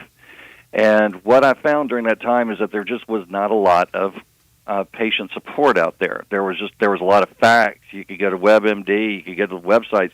You couldn't find true stories from other individuals. So what we did with Courage Through Cancer is we created a vessel of Mid-Southerners to share their stories of what they went through when they battled cancer. Some people won, some people didn't. Like we've had honored Zeke Logan and Bad Dog McCormick. Yeah. You know, they were former honorees of ours, and their family members told their stories of inspiration. And it's not the final results. You know, some people get through it, some people don't, but everybody has an inspiring story to tell. And our job is to get out there and let people know from other Mid-Southerners exactly how you can overcome this disease. Once the treatments catch up with your type of cancer, there's always hope for the next person, and everybody's battle is leading to that next person's hopeful victory. And so we just try to showcase Mid-Southerners from all different, cancer facilities, letting people know that there is hope out there for them to get through it. That's the thing. I mean, it's just having positive vibes around you. Just like you said, that the word hope is such a big thing when it comes to just trying to win that battle, which is, again, a very tough battle to win. Yeah, and the thing is, we don't showcase all celebrities on this, but I mean, we have honored people that your listeners have heard of. Jarvis Greer, we honored him last year. We've honored Lauren Roberts. We've honored Kevin Kane. But then again, we've also honored some housewives. We've honored nurses. We've honored dentists, like somebody's daughter-in-law this year. It's all Memphians. Everybody faces this disease. It comes after anybody, and nobody signs up for it, and it doesn't come at your timetable, and it's going to knock you on your butt. But the bottom line is that we found over the last 9 years, over 80 people willing to share their story with others to give them that hope to get through it another day. And that's what our event is for this Friday night. It's to celebrate the human spirit. It's to celebrate those that have battled before and are currently battling now, and some who are no longer with us, but their fight was so inspirational. We have to celebrate what they went through in order for that next person to survive. So Friday night, we got this big party at Memphis Botanic Garden. It raises money for all three major cancer facilities in the Mid-South, Baptist, St. Jude, and West Cancer Foundation. All three get an equal cut out of it. We have the number one party band in the Mid-South, Stump Daddy, that's going to be playing for us, along with Rock the Boat. We've got restaurants from all over the city of Memphis that are donating their time and their food and their energies to provide food for everybody. We got Folks Folly. When you walk in, Sakasui is going to have hand-rolled sushi and sake bar sitting for you right when you walk in. We've got Corky's Barbecue, Forest Hill Grill, Owen Brennan's, Seasons 52, Torchy's, Babalu's, you name it. Wow. We got Brookhaven Pub. We got everybody coming to this thing. And it's going to be a fun night of celebration. People say, well, gosh, this is about cancer. It's going to be this, down moment. There's a couple of moments during the night that you may, just, have to put your big boy pants on and listen to some really tough stories. But there's also a lot of hope in the room. And none more than one of our honorees this year is Dory Gaston. I think you know pretty well, Greg. But I think so, yeah. I call her Bionic Barbie. This woman she is, to me, what the example of courage through cancer is all about. She was diagnosed a little over a year ago, went through grueling rounds of chemotherapy, but she decided she still wanted to run the Chicago Marathon at the end of it, so she did. And then she had reconstructive surgery, and, most people after that, you're not going to want to go out and do anything. Well, she decided she wanted to run the Boston Marathon. She did that. And then last weekend, she ran the New York Marathon. So that's three of the big boy marathons across the country for somebody that a little over 16 months ago was diagnosed with an aggressive form of cancer. Not everybody can do that, but that's somebody you can aspire to be. And that's one of the reasons why we have this event. We're just giving people examples to shoot for. You're not all going to have that type of success. We have a good friend of ours we're honoring posthumously this week, Lee McWaters. He was diagnosed with pancreatic cancer. He was unfortunately not be able to beat his, but his fight and his example to show people how not to quit, to be that example for others. That's what this is all about. It's just to give the next person a chance, to emulate somebody else's fight and praying that miracle comes and that drug and that treatment comes to save you. That's why we have this event, period.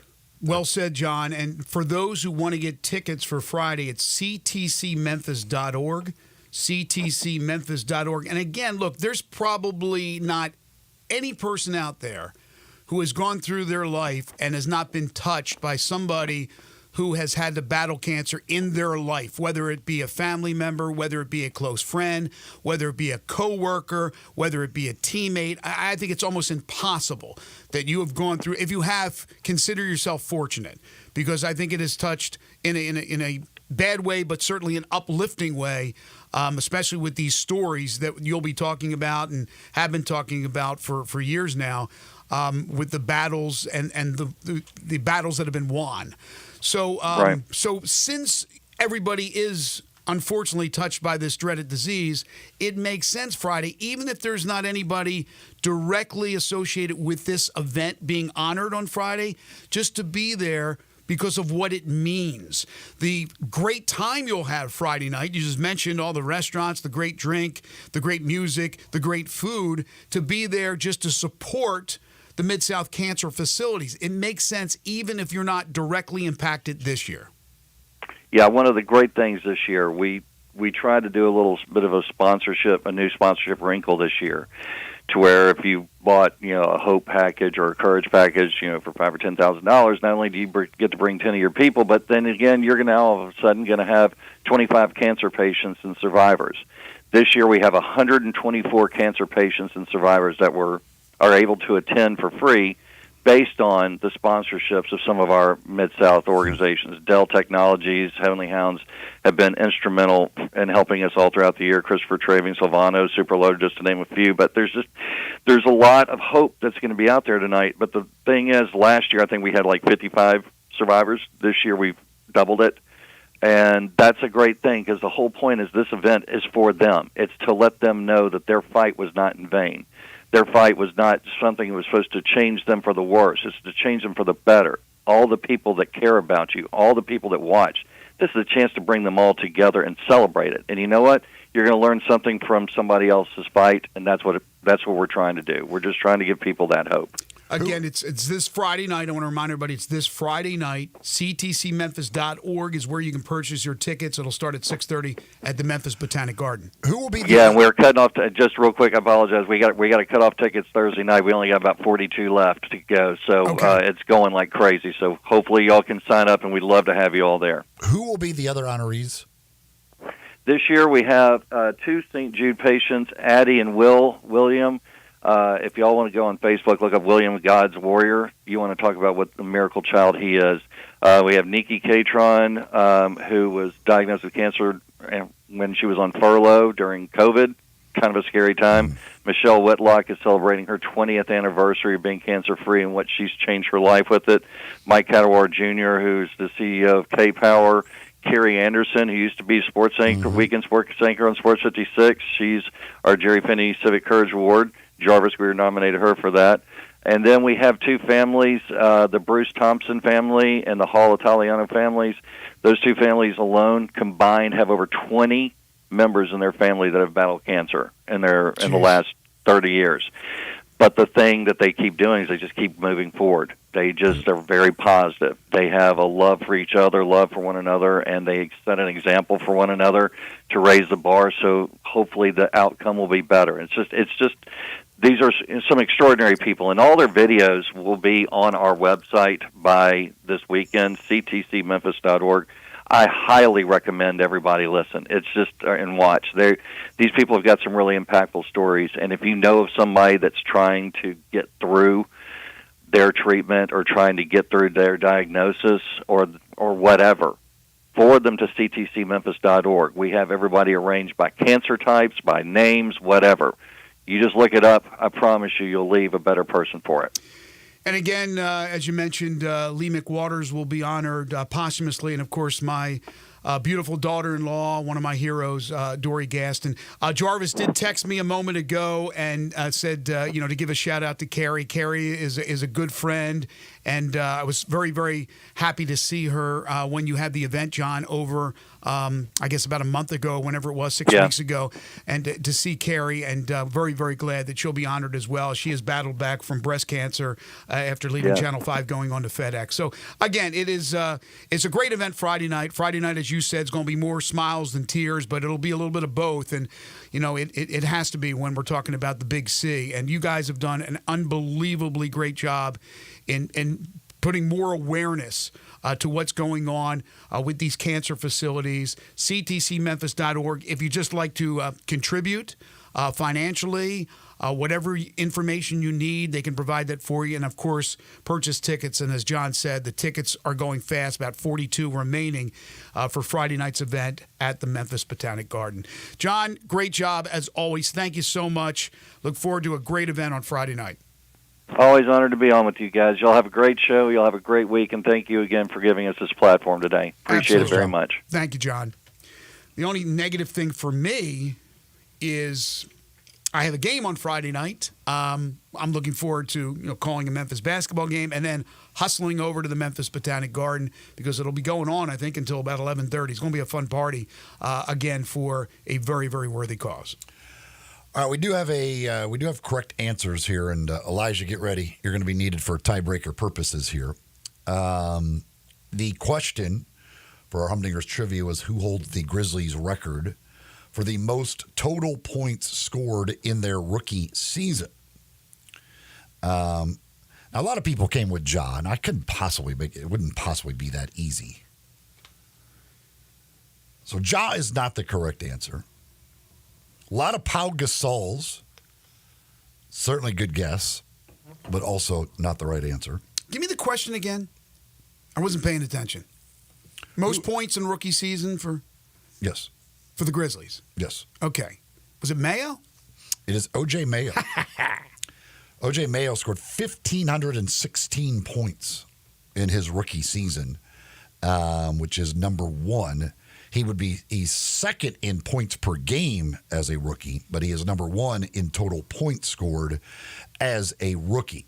We had three people who all came with O.J. Mayo at the same time with the same timestamp. So, Elijah, Huey, Dewey, or Louie? Which duck will I pick? I'm glad you know they were ducks. I'm very happy that you knew they were ducks. I'm feeling Huey this morning. I think we'll go with Huey. You're feeling Huey. Okay. Huey it is. And we will be contacting our winner and letting him know how to get their $25 gift certificate to Humdingers. If you came with O.J. Mayo but you don't hear from us, that means you were either not part of the tie at all or you lost the tiebreaker and you can blame Elijah. I think Elijah's thinking lunch or dinner. That's why he went with Huey. Went with Huey's for a little lunch or dinner. Good stuff. All right. When we come back, Jonah Dillon to talk some Memphis Tigers football. Before we do that, I want to tell you about our second hour sponsor, and that is James Gaddis Jewelers, 4900 Poplar Avenue between Mendenhall and St. Nick, on the web at gaddisjewelers.com. Are wedding bells in your future? If the answer is yes, you need a jeweler you can trust for that unforgettable diamond engagement ring. And Memphians have been trusting James Gaddis Jewelers for over 60 years. They have one of the biggest selections of engagement rings in the Mid-South and the best prices on GIA certified diamonds. James Gaddis is a master jeweler, a diamondologist. He's graded by the Gemologist Institute of America. So you're getting an extremely reputable jeweler. The type of credentials you want in your jeweler. Whether it's the holidays, fall wedding, or spring formals, beautiful jewelry accentuates your look. James Gaddis Jewelers has everything from beautiful necklaces and earrings, gemstones, to stunning bracelets and watches. Plus, new jewelry collections are coming in weekly. Layaway and financing is always available at James Gaddis Jewelers. 4900 Poplar Avenue in East Memphis, or online at gaddisjewelers.com. Make sure to follow them on Instagram at Gaddis Jewelers to hear about all the exciting things happening at the store. Say I do at James Gaddis Jewelers. You're tuned in to Sports 56 Mornings with Greg and Eli on Real Sports Talk, Sports 56, 98.5 FM.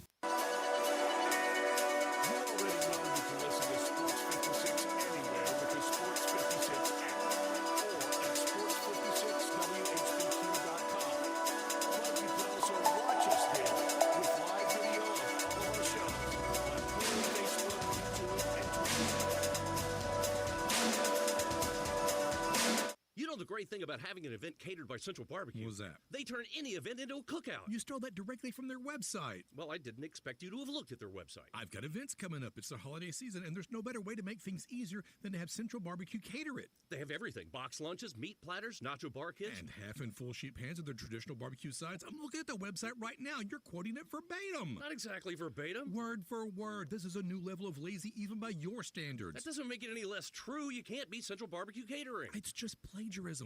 Want to have more fun watching the NBA? Play Sleeper Picks. Download the Sleeper app today and pick more or less on at least 2 players' projected stats, points, rebounds, assists, and more. If you're right, you can win up to 100 times your cash. Sleeper has a special offer for NBA tip-off. Your first deposit will be matched 100% up to $1,500.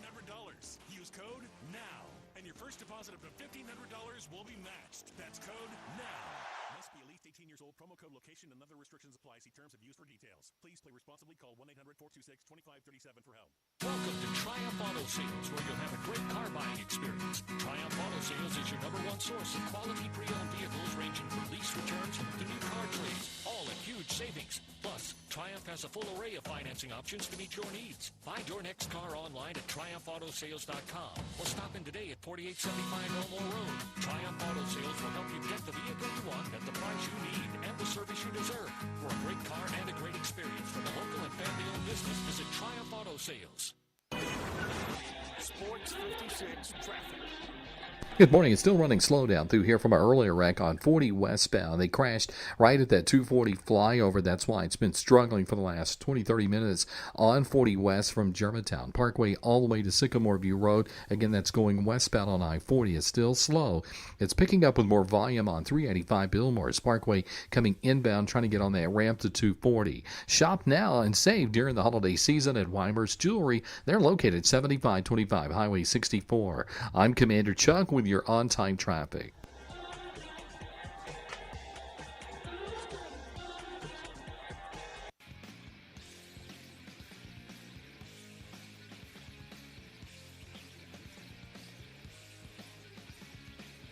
Now back to Sports 56 mornings on Sports 56 and 98.5 FM. This hour is brought to you by James Gaddis Jewelers. To reveal the full spectrum, this dazzling color. Here once again, Greg Gaston and Eli Savoy. Welcome back, everyone. 8:26 the time. Hour number 2 here on Sports 56 Mornings, the Tuesday, November 12th, 2024 edition. Greg Gaston, Eli Savoy, and our producer Elijah Seegers. We're broadcasting live from the Family Leisure Studios. Family Leisure, 2120 Whitten Road. That is just north of I-40. In hour number 1, we talked about some things that Ryan Silverfield had to say as the Tigers get set for their game on Saturday night against UAB, but we'll get more in depth with it now as we welcome Jonah Dillon to the program. Jonah Dillon covers both the Memphis Tigers football program and the Memphis Grizzlies for the Commercial Appeal. You can follow him on Twitter at the Jonah Dillon, and he joins us now on Sports 56 Mornings. Good morning, Jonah. Morning. How you guys doing? Doing pretty good. So I woke up to see a story that was out there about Julian Barnett, but I have not seen anybody else post anything on it. Have you been able to get any confirmation on that? Yeah, I've seen a couple things. Look, it's the kind of thing that happens in college football all the time. He's not somebody that's played a big role this season. Obviously, he's someone who was a big time recruit going back to when he first went to Michigan State, I believe. He had that pass breakup in the Florida State game on the last play of the game, but he's been kind of buried on the depth chart this season. And even when Kobe Miner went out, DJ Bell is the guy who came in and played most of those snaps. And then Davion Ross has been pretty good for Memphis as the other cornerback. So, there's always something going on. Does he have any eligibility remaining? I don't think so. I'm just wondering why he would leave now. Well, yeah, look, he put out a tweet after, I believe it was the Charlotte game, that said something to the effect of, "I just wasted my senior year." So I don't think this wasn't surprising news. And again, look, if you're a senior and you are hoping to compete for a starting spot, and look, he's somebody that coaches talked really highly of earlier this season, especially in the spring. And so if you're hoping to compete for a starting spot and then you don't get it, obviously it's disappointing. I'm not going to say I know the whole story right now. But again, it's not like he was somebody. Look, when Taj Rael left this program earlier this season, that was a big deal because he was a starter. Right. And then he just left one week, and they had to replace somebody and find somebody to start in that position. He'd become a really integral part of the team by the time he left. And now we're obviously in a different situation. Johnny, you having not been here a really long time here, I want to get your thoughts. What's your feeling from what you see about the way fans of this program feel about the job Ryan Silverfield is doing? Yeah, I mean, look, it always goes back to, and it's interesting to say it like that because obviously it goes back to like the history of the program and what expectations are for what this program should be, right? Because people go back to 32 years without a bowl game, right? Which means that just getting to 6 wins is like kind of a miracle type season, as it was when you talk to people about the 2003 season and Tommy West and D'Angelo Williams and all those guys. And that season, it was magical just to get to that. And now you're in a situation where we're sitting here talking about an 82 team and people are saying this is terrible, really disappointed. And I understand there are some people who are always going to say, go back to the first part and say, like, I don't care if we win, if this team is 8 wins is just like a benchmark nothing, then I'm going to be happy no matter what. I think to me, it's about raising expectations with winning, and Memphis has done a lot of winning, especially over the last 10 years.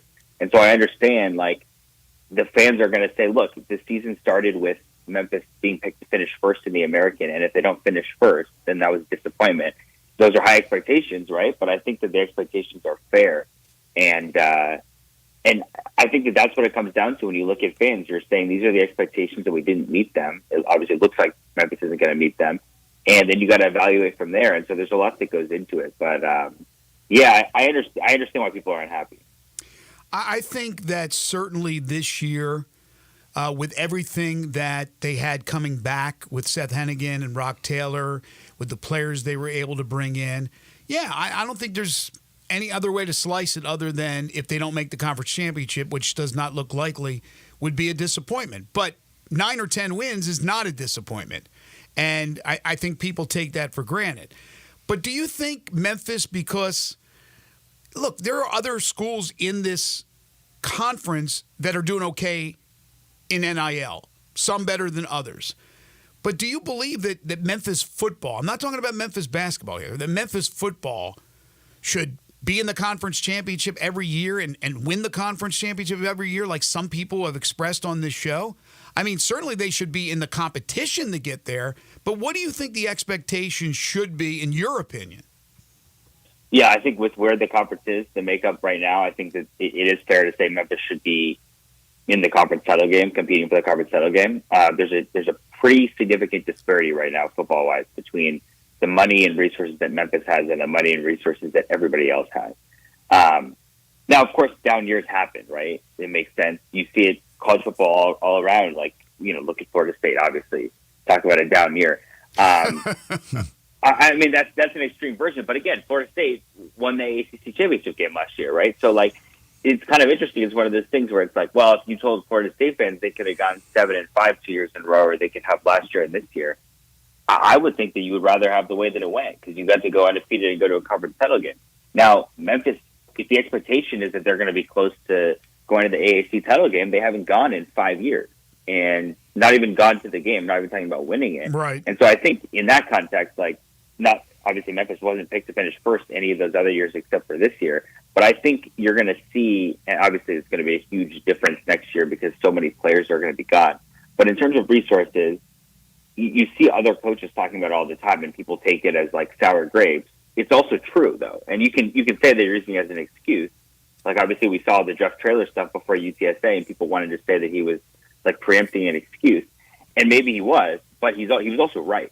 It is true that Memphis has more money than anybody else, and with those resources and all that stuff, and the players and the talent that you have, come expectations, and so I think it's fair that we've arrived there.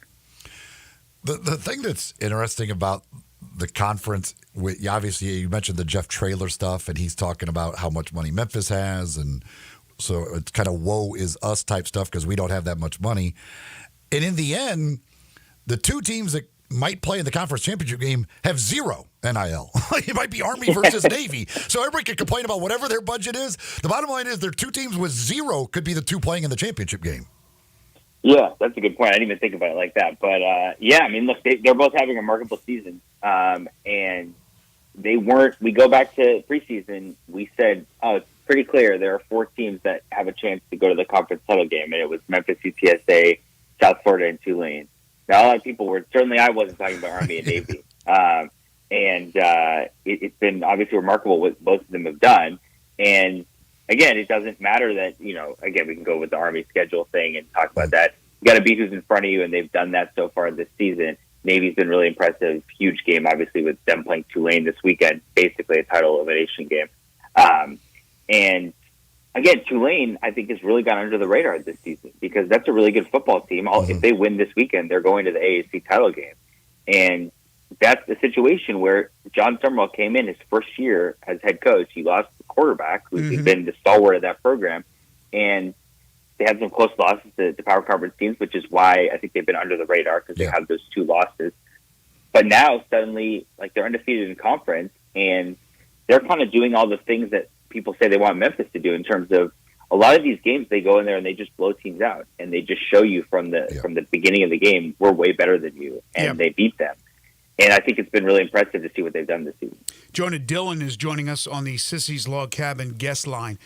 All right, so that's a great point. Going into the season, it was like, okay, you got to worry about UTSA, you got to worry about South Florida. Now, they did lose to UTSA, but UTSA has had some screw-ups. South Florida has been a disaster because their quarterback's been out. So you would think Memphis is in a good position with those 2 teams basically out, and not to be, not to be overblown, but Army and Navy, who would have thunk it, and there they are. But Tulane's interesting. You bring up a good point about Tulane. And Memphis has struggled against Tulane. Even though it's not going to turn into an appearance in the conference championship game, if Memphis can win out, meaning winning Thanksgiving against Tulane, what does that mean? What should it mean? And do you believe that even though a conference championship appearance will not be on the line for Memphis, more than likely against Tulane, beating them, will that have any significance? Yeah, I mean, it means something because obviously, like I just said, that's a really good football team. And given what's happened at Florida State, that would obviously be Memphis' best win of the season. So, and you want to pile up those wins near the end of the season so people remember them. Look back to last year, beating Iowa State the way that they did is the reason that people, I think, look back on that season really positively, and I'm not sure that they necessarily would otherwise. I think it would be big. At the same time, when we started this season and we talked about expectations, there weren't people out here talking about numbers of wins in terms of expectations. That just wasn't the benchmark. And so if you're at the end of the season talking about numbers of wins, then something probably didn't go the way that you thought, because that's not the way that most people wanted to kind of handicap this season, how they expected it to go. And so you can sit here and say, we got 10 wins, we got 11 wins, all that, and stats of Memphis hasn't won 10 games this many times. And those things are all true, and they're all impressive that the program isn't raised to a point where that's possible.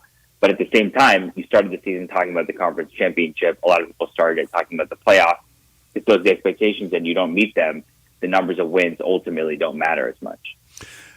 It's funny because, if they beat Tulane, I said it's you're beating a good football team, all that stuff, there'll be some positive. But there'll be a lot of people that go, well, they're like, see, if you're capable of winning that game, how the hell did you lose the UTSA game? And if you just won that, then you'd be in the conference championship game. Right. And so then it's going to go back to why did they lose those 2 games? And look, that's what's going to happen. We're at the situation where you're expecting to go to the playoffs.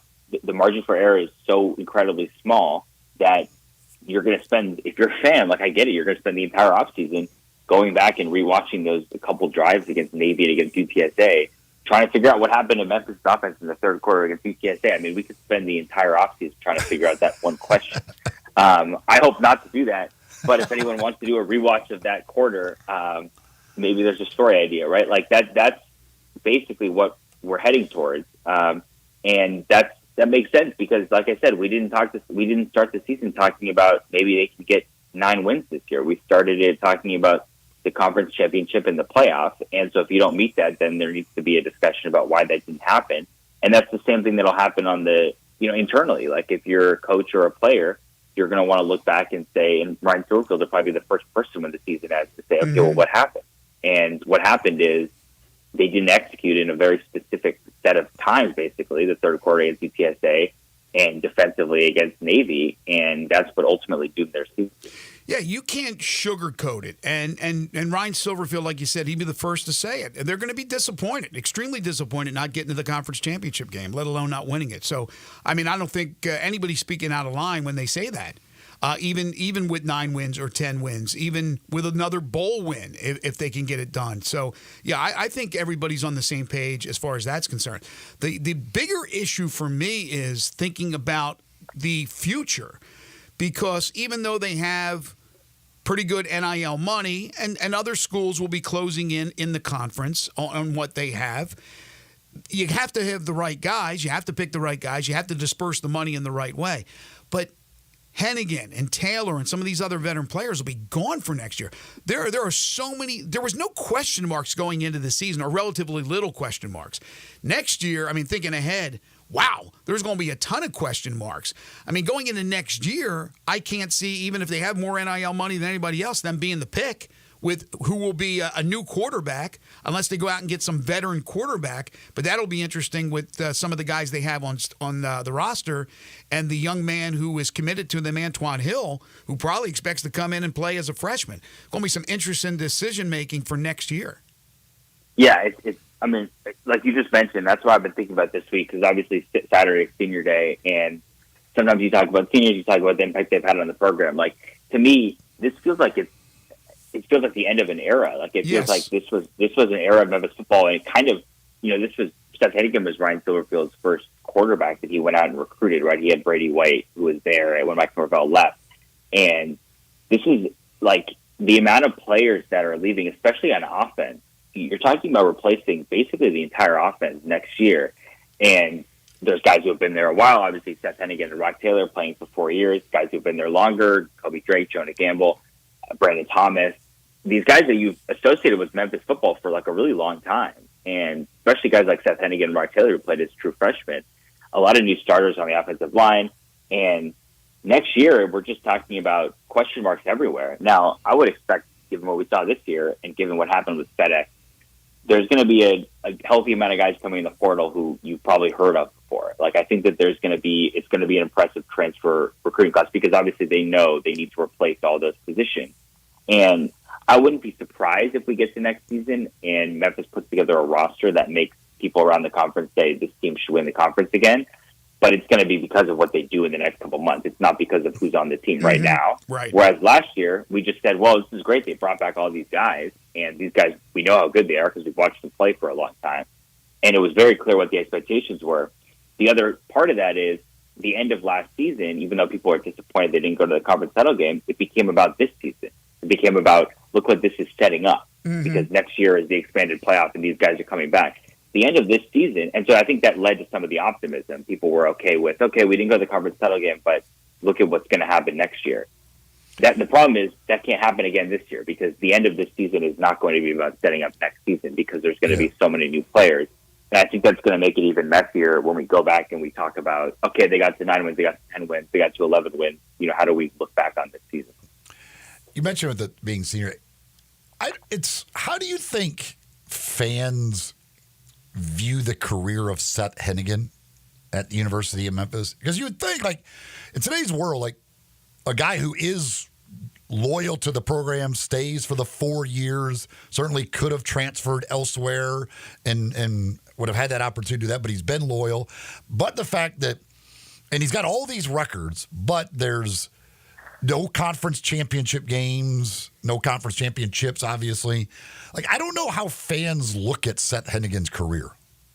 Yeah, I think that's a really good question. I've been trying to figure that one out myself, honestly, because I see a lot of the comments about, like, even like when Antoine Hill Jr. was here during a game, people are saying, like, look, can he come down from the stands and go on the field? It's like Seth Hennigan is the all-time leader in passing yards and touchdowns, and I know people are going to say, oh, well, he just played more than everyone else. Also, like, Seth Hennigan played 4 years at college. Like, we assume every quarterback now played 6 years or something. Right. Like, he came in here and he played his freshman year of college, and then he played 4 years, and now he's going to leave. Like, that's all he did. And obviously, we're probably moving towards a situation where you're going to get to play 5 years and stuff like that. And I think the problem is for Seth Hennigan is two things. One that you mentioned, he's going to go down with all those records, but not as winning a conference championship or even appearing one, most likely. And then his senior year wasn't his best year. I think that's also part of it. I think he was playing really good football, especially the back half of last season. He had improved because he came in as a true freshman and was impressive. And then there was a question about what direction he was heading in after that. I think it was clear last season that he was heading in a positive direction. And this season, I think it's been more of a struggle. The whole offense has been more of a struggle. Again, we're going to spend a lot of time in the offseason litigating what happened and why. But I think that it's leaving a sour taste in people's mouths a little bit. It does feel like people are going to look back on his career, I would guess, more positively as there's a little bit more time because he stayed and because it is important that he stayed. Like, he could have left on multiple occasions, and it's important for this place. And I think that there are going to be quarterbacks, this is a place that's had quarterbacks play for a long time. I'm not sure that's going to continue. And I don't know that we're going to see another 4-year starter. And that also means that I think Seth Hennigan's record is probably going to be intact for a little bit. And so I think fans are going to remember that. I think as time goes on, he's going to be remembered more fondly. And I think that people should remember him fondly. I think he conducted himself in a really professional manner. And I think that he was a really consistent quarterback for a really long period of time. And it's easy to forget when you have a quarterback like that, how bad it can be. And Memphis has had really good quarterbacks for a pretty good period of time here, and that's rare. And yeah.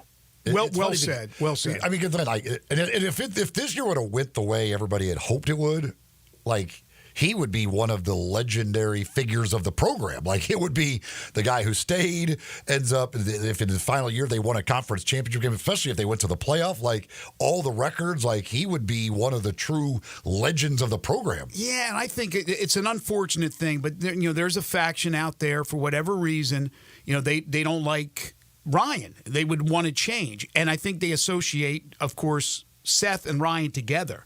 And I think that also plays into the whole, Seth Hennigan setting all the records and everything, but he didn't win a conference championship or even get to the conference championship. That faction of the audience that struggles with that. But I think the kid has presented himself, like you said, Jonah, as a professional. He's a coach's son. He's stepped up in every way. He's been there. Could have left, didn't leave. The commitment to the school. I just think he should be saluted, to be honest with you, in this day and age. Somebody did ask me the other night, though, if they ever want to retire his number, what number do you retire? That's a good question. Add them all up. Add them all up, and whatever number it is. All right, real quick, we're out of time, but look, there are some people, including myself, that still care about bowl games. So what are we looking at for Memphis? Interesting that you still care about bowl games. We'll have to discuss that off air. I care because it's another game for me to work. The question would be how many of these players will care to play in that bowl game. For me, it's another game I get to work, right? Another paycheck and another locale I get to go. So, it's important for me. Yeah, so we're looking at here. I will say one thing quickly. The people who do bowl predictions, right, or bowl projections, bowl projections for affiliations and things are really, really complicated, and it's clear to me looking at them that most people who do these projections, they don't know all the rules, and I understand it's impossible to know all of them, but Memphis cannot go to the Hawaii Bowl, unfortunately. That's being projected. That's literally impossible. As far as I understand it, we're looking at the Fenway Bowl as a possibility. The Military Bowl, Armed Forces Bowl are the ones that Memphis has, or the American has tie-ins with, and then there's other ones that are potentials, like Birmingham Bowl. Independence, the guy was there. Independence Bowl, right? Yeah, that's another one. I saw the Independence Bowl. Yeah, the guy was at the game on Friday, so those are all options. It's hard to know until there's some more clarity on who's going to win the conference title in the playoff. And then again, these bowl games. We'll forget this. These bowl games, they pick teams based on who they think is going to sell tickets. It has nothing to do with who's winning games. And which is why Memphis went to the Liberty Bowl last year over SMU, who won the conference, right? So I think it'll be a little bit more clear, I think, when we get towards the end of the season, once it's clear what the team's records are and who's going to go to what game. But it's not clear right now, so you got to still read those bowl projections and think about where you want to be taking a trip in December. I guess Fenway Park would be an interesting one. Yeah, make sure you get your parka if that's the case. He is Jonah Dillon. For you especially, yeah. Absolutely. He works, of course, for the Commercial Appeal, does an unbelievable job covering Tigers football, covering the Grizzlies and other things as well for the CA. Follow him on Twitter at the Jonah Dillon. Thank you as always, Jonah. Really appreciate it. Thanks, guys. Yeah, Shreveport, that was always like a dirty word, wasn't it, with bowls? Like, who wants to go to the Independence Bowl? But in the Independence Bowl, you face a Power 5 or Power 4 opponent, Shreveport. Also, the Cure Bowl, earlier this year, I remember the Cure Bowl guys came over to me, they thinking like I was somebody important. They were talking to me about the Cure Bowl. I'm like, I got no say in this thing. But the Independence Bowl guy came up to our booth Friday night. So the Independence Bowl, he says, we have an eye on Memphis. We have an eye on you guys. So that's the way it is. But he's right. It's all about location, geography, but mainly who's going to bring the most people to their particular game. They're all businesses. Yeah, I saw the Independence Bowl guy there. It's funny, on Saturday at the Ole Miss game, Ole Miss Georgia game, I saw the guys from the Gator Bowl.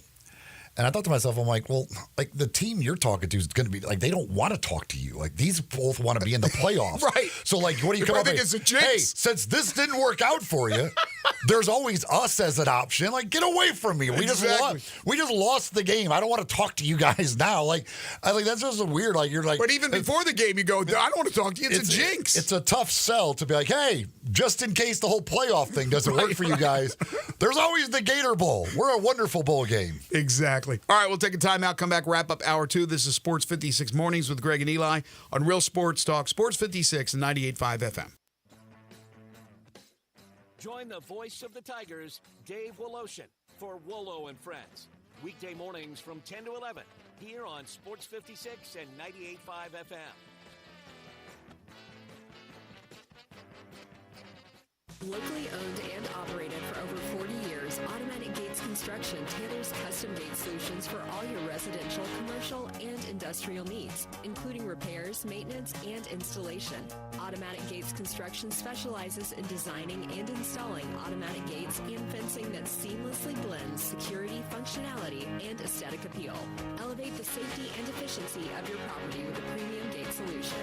Automatic Gates Construction at myautomaticgates.com. The NBA Cup is here. Boost your winnings every Tuesday and Friday with DraftKings NBA Cup Double Up promotion. Opt in today, and you'll get 2 profit boosts to use on Tuesday and Fridays. Download their app, use the code HERD, H-E-R-D, and opt in to NBA Cup Double Up promotion to score your profit boost pack. That's code HERD only on DraftKings Sportsbook. The crown is yours. Gambling problem? Call 1-800-GAMBLER. In New York, call 877-8-HOPE-NY or text HOPE-NY 467-369. In Connecticut, help is available for problem gambling. Call 888-789-7777 or visit ccpg.org. Please play responsibly. On behalf of Boot Hill Casino and Resort in Kansas. 21 plus, age and eligibility varies by jurisdiction. Void in Ontario. Boosts expire at the end of the final game each day. Maximum bet limits and wagering restrictions apply. For additional terms and responsible gaming resources, see dkng.co/promos. The holidays are almost here again, and whether it's Thanksgiving, Christmas, or New Year's, I have sold homes on all of them and even more. This is Sheldon Rosengarten with Mark's Bensdorf Realtors, and find that many people do move during this time of year. Being involved with a major relocation network, we see a lot of people moving into the Memphis area as the holiday season doesn't stop them, nor does it stop people who are just now beginning to start their home search. A couple of things you should remember. Waiting until spring when the azaleas bloom, so do the real estate signs, which means more competition. Before you list your home with someone, you should always talk to 2 to 3 real estate brokers and just make sure that I am one of them. Find out why they say that when you want the job done, call Shell Done. And yes, I may be the worst golfer in town, but I have a highly successful strategic marketing program that gets it done. Call or email me at 483-0546 or memphisrelocate.com. At Shell Done at 483-0546 or memphisrelocate.com.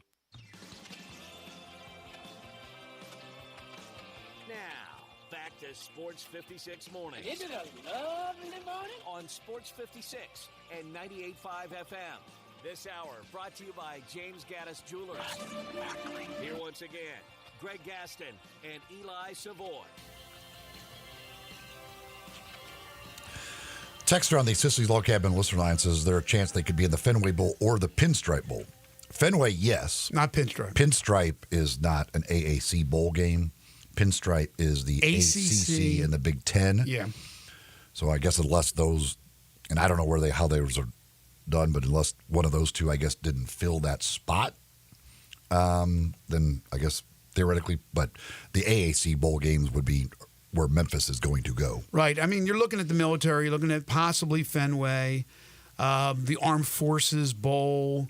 Hawaii's out, as Jonas said. Shreveport, apparently, Independence.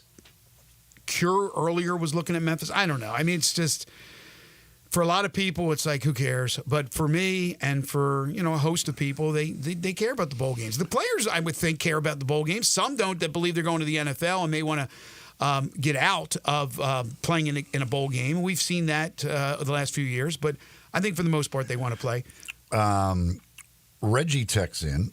He says, we are winning, but one game over 500 is winning. It doesn't mean anything if the program is not progressing in terms of championship games and championship wins. Yeah. We want better. But they're not one game over 500. Should we settle for just winning every year? I don't think Ryan can get us there.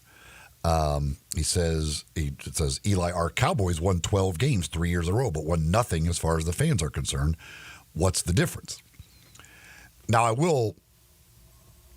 this goes to, again, expectations. When you're talking about the Tiger football program, there's not a history of winning. So people would say just winning 9-10 games, like that's something that hasn't been done here. So you should be happy with that. The Cowboys have a history of winning. Like there's a different level.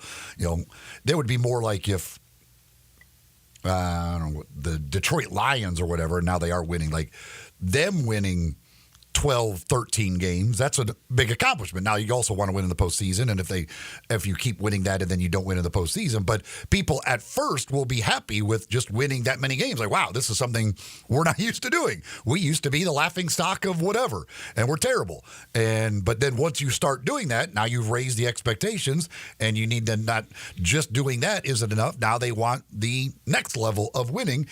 And again, that's where Memphis now has put their program, is people want the next level of winning, because going to a bowl just isn't that fun. For the Cowboys, just going to the playoffs, well, who cares? You've done that a million times in your history. You got to win once you're there, or it doesn't matter. Yeah, I understand fans wanting more. I do understand that. But, there's the assumption that Memphis is the best football program in the conference and should always be. And I would argue that. I mean, right now, I would say Tulane's a better program overall than Memphis. Now, with the NIL money, that doesn't always mean that you're going to become the better or the best, but you should be able to take advantage of it. I'm thinking about the NIL money, right? Whatever they're getting in their collective, Fred Smith and what FedEx has given, they gave $5 million that went to all the sports, right? It didn't all go to football. But whatever they used, think about the players they brought in. Mario Anderson, he's been great. They had to pay him. Elijah Herring, he's been great. They had to pay him. They had to keep Seth Hennigan. They had to keep Rock Taylor. So the main guys on this team are the guys that probably were the beneficiaries of that money. Jarvis texts me and he says, Eli, it's the Pentagon. They're already getting paid. They can pay them whatever they want. Seriously, they come out as officers, get a stipend while they're there. Coincidence why Army and Navy are this good at the same time. Okay. They don't need NIL money. They're already getting paid. Yes, my bad. Our Army and Navy have a huge advantage in recruiting. I'm just the messenger. I'm just the messenger. They should win the championship. They got a massive Air Force should be. They should be. All three should be in the playoff every year. And look, I know you're tongue in cheek as you say all this, but you're right. I mean, it's crazy that nobody has figured them out for the most part this year, and they've done it together. The tandem, both of them have done it. And Army was gifted that schedule into the conference. But I don't know, even if they had a tougher schedule, if they wouldn't win all their games, or at least the bulk of the games. But Army and Navy each and every year lose games. I mean, people know what they're going to do. You've got to figure it out. But I give them credit for being able to outplay, outsmart, whatever, teams for the most part this year. Rayford on YouTube says, why is Memphis so bad at pass defense? Is it the players, the scheme, or both?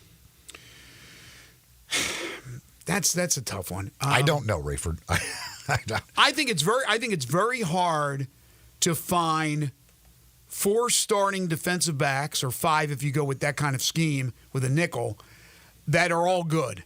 I mean, the big programs, the big-time programs, I think they have a monopoly on those players. Memphis has certainly a couple of talented guys in the defensive backfield, but there are times I scratch my head going, what are you guys doing? The guy's wide open down the middle. So I think it's a combination of things. Teams, their offensive schemes against Memphis' defensive schemes. Sometimes it's personnel. Sometimes it's bad communication. But believe me, this is across the board. I think that's the one area in college football that is the hardest to fill with quality players, and you need a bunch of them. You need backups as well. I think it's very hard to find. All it takes is one player not doing their job in the secondary to give up a big play or a touchdown. This is happening everywhere. That's why you see these scores that you see. Teams are taking advantage of secondaries. The offenses are out scheming the defenses for the most part. But if you can get pressure, you can get a rush on the quarterback. That's key. And Memphis has played several teams here recently that have big fronts, defensive fronts that get pressure. And, let's be honest, Hennigan just did not play good last week. Didn't play well at UTSA.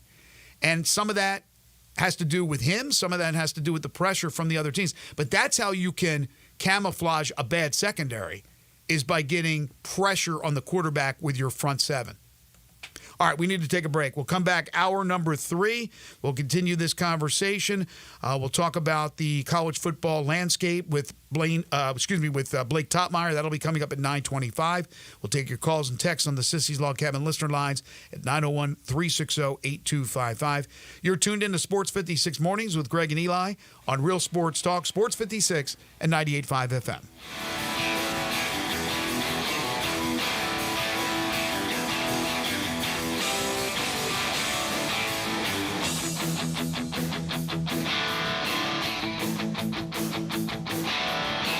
The 2025 Range Rover Sport sits right at the heart of the Land Rover lineup, offering a perfect mix of style, performance, and versatility. Smaller and more agile than a full-size Range Rover, it's a great option for everyone who wants luxury and practicality. Every model comes with 8-speed automatic transmission and all-wheel drive standard. Whether you navigate city streets or tackle rough terrain, Range Rover Sport has you covered. Every drive is powerful and breathtaking. The 2025 Range Rover Sport is the epitome of sporty luxury. Test drive one at Jaguar Land Rover Bluff City.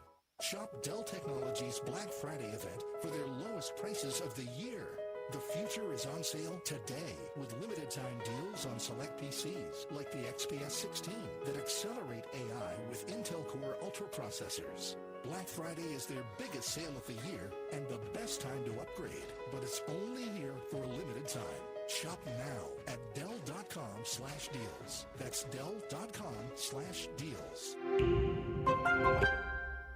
If there's a better time of year to spend some time in the comfortable confines of Bell Tavern, I don't know what it is. This time of year when the air is getting crisp and college football, the NFL, the Grizzlies, and the Tigers are all playing is the ideal time to grab a seat at Memphis' best-kept secret. We say it all the time, and it's still true. You could go to some chain bar where people tend to make a lot of noise, or you could settle into Bell Tavern where people tend to act like adults. There will be cheering and there will be jeering, but it won't be chaos because at Bell Tavern, it's assumed you'll act like a grown-up.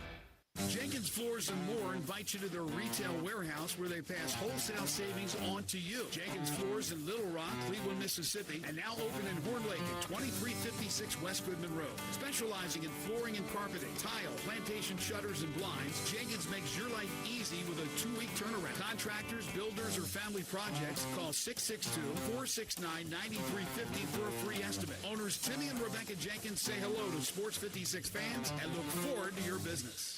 Traffic brought to you by 901 Eats to Go, 3135 Kirby Whitten Road in Bartlett. Pick up, DoorDash, Uber Eats, or online at 901eats.com. Eats with a Z. Good food fast. Sports 56 traffic. Good morning. We still have heavy traffic on 40 westbound between Germantown Parkway and Sycamore View Road. This is leftover traffic volume from an earlier wreck we had near that 240 flyover. Just give yourself extra time as you come in from Fayette County into Shelby County just to play it safe. Starting to pick up now, 55 northbound up through DeSoto County, working your way into South Haven. Traffic in the Midtown area also increasing on 240 north at Lamar. Shop now and save during the holiday season at Weimer's Jewelry, located 7525 Highway 64. I'm Commander Chuck with your on-time traffic.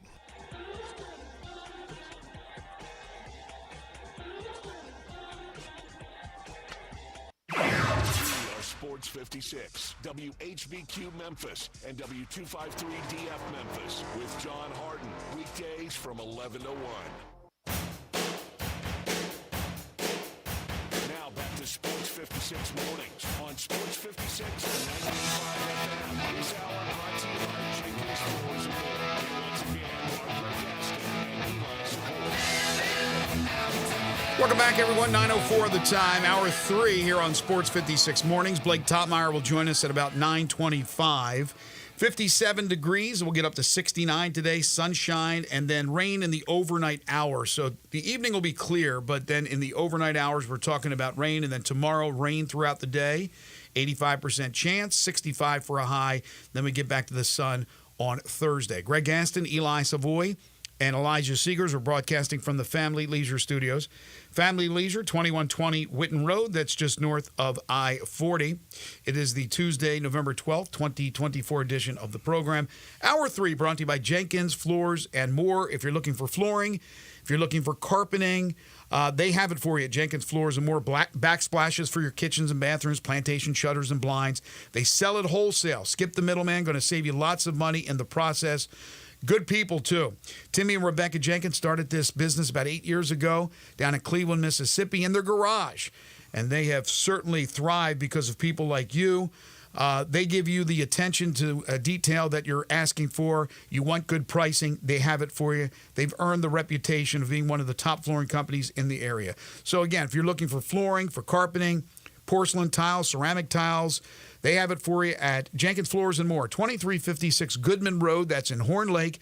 You can call them at 662-469-9350. They're open Monday through Saturday.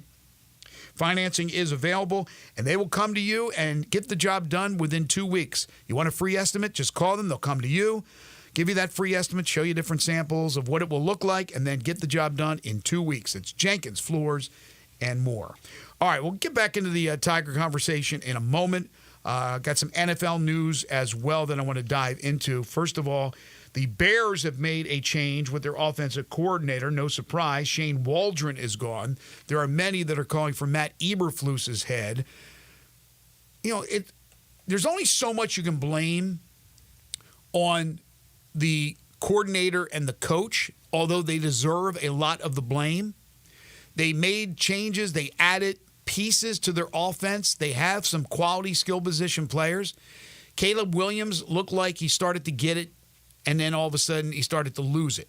How much of it is the scheme and the players around him, and how much of it is Caleb Williams? Shouldn't he deserve a little bit of the blame as well? Because at least for the moment, Waldron is getting the blame, and then after a while, I guarantee you it'll be Eberflus if it doesn't get any better. Well, I mean, the Bears now have fired 2 offensive coordinators in the last year. So Eberflus, like, clearly either you must not know how to hire an offensive coordinator if you keep firing them. So Eberflus is going to be fired. Quite frankly, I thought he might get fired this week. But I guess they let him do the offensive coordinator as the sacrificial lamb instead, but he'll be fired after the season's over. In the end, you have to be able, if you're going to use a number 1 overall pick on a quarterback, you've got to have confidence in the staff that you have in place to develop that quarterback. And I would guess that right now, the Bears executives probably don't have a whole lot of confidence that this is the staff to develop Caleb Williams into the quarterback that they believe he is. So you believe the Commanders have that staff, and that's why Jaden Daniels has turned into the player he has in his rookie year, and the Bears don't, and that's why Caleb Williams has struggled. None of it's on the quarterbacks themselves. No, I mean, obviously part of it is the quarterback, but you have to have. I mean, there is a development process to any young quarterback, and you got to have the people in place. And firing the offensive coordinator and going to hire a new one with a head coach again who just fired the last offensive coordinator. Well, why would you let this head coach go hire another offensive coordinator? He just to fire him again. So I mean, Eberflus will take the fall for this, and it may not be all on his. Certainly, it's not all on him, but there's no reason, if you're the Bears, to believe Eberflus is the guy to develop Caleb Williams and this team into what you want it to be. And, of course, Caleb took the high road when asked about whether or not Eberflus was the coach that can take this team and thrive with this team and improve his game and all that. And he said, absolutely. We got the right coach. I mean, I'm paraphrasing, but that's exactly what he said.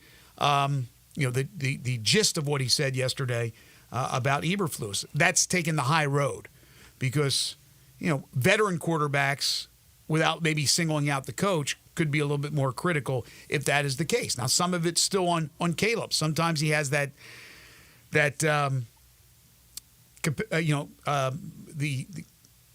ability or lack thereof of trying to prolong a play with his legs and then gets himself into trouble as he's backtracking and ends up getting sacked or throws a bad pass, gets picked. I mean, I thought he had figured that out. He had some struggles early in the year doing that. He hasn't really taken advantage of those legs, which he should. You don't want to go out there and be a sacrificial lamb and get clobbered. But he's now regressed a little bit in the last few weeks. So maybe it's a combination of things. They have the talent on offense. I mean, they went and got Adunze in the draft. They have more. They picked up in the offseason, remind me? Keenan Allen. I mean, that's a lot of talent. Offensive line, I don't study the offensive line there with the Bears. I don't know. Maybe the offensive line's been a bigger problem than what they thought it would be. So I don't know. It's just a combination of things is not working out right now for the Bears. In the meantime, things have not worked out for the Cowboys. Some of that has to do with injury. Jerry Jones telling 105.3 The Fan that Dak Prescott will indeed undergo season-ending surgery on his hamstring tomorrow. Dallas is rolling with Cooper Rush this week against Houston. Their season is done, kaput, over. But what about Dak? So I saw this story from Awful Announcing. They put together their Mount Rushmore of athletes who have gotten all the hype and have not come through with anything on the field or on the pitch or on the ice, wherever it is. So their four include Tim Tebow, obviously an amazing college career, and then all the hype surrounding him, and he was a dud in the NFL. Bronny James, although I would say it's not going to happen, the jury's still technically out. Maybe a little too early to just talk about the kid being a disaster. The hype is there, whether or not he can one day become an NBA player of some substance, I don't know. I think a little too early to throw him on the Mount Rushmore, but they did. Freddie Adu, remember him? All the hype that was with this guy for the MLS, 14 years old, became the highest paid player in the MLS immediately when he signed with DC United. Never materialized for that guy. And so, yeah, I would say on the hype train, he was certainly way up there. The other guy they have is Dak Prescott. Dak Prescott, overhyped and has not come through with, being that hyped. He hasn't paid off Dallas in a Super Bowl. Obviously, that hasn't happened. He's put up big statistical seasons, though. He's been a Pro Bowl quarterback. Would you include a guy like Dak Prescott on that list? And how should Dak Prescott be looked at as far as his career to this date, to this point?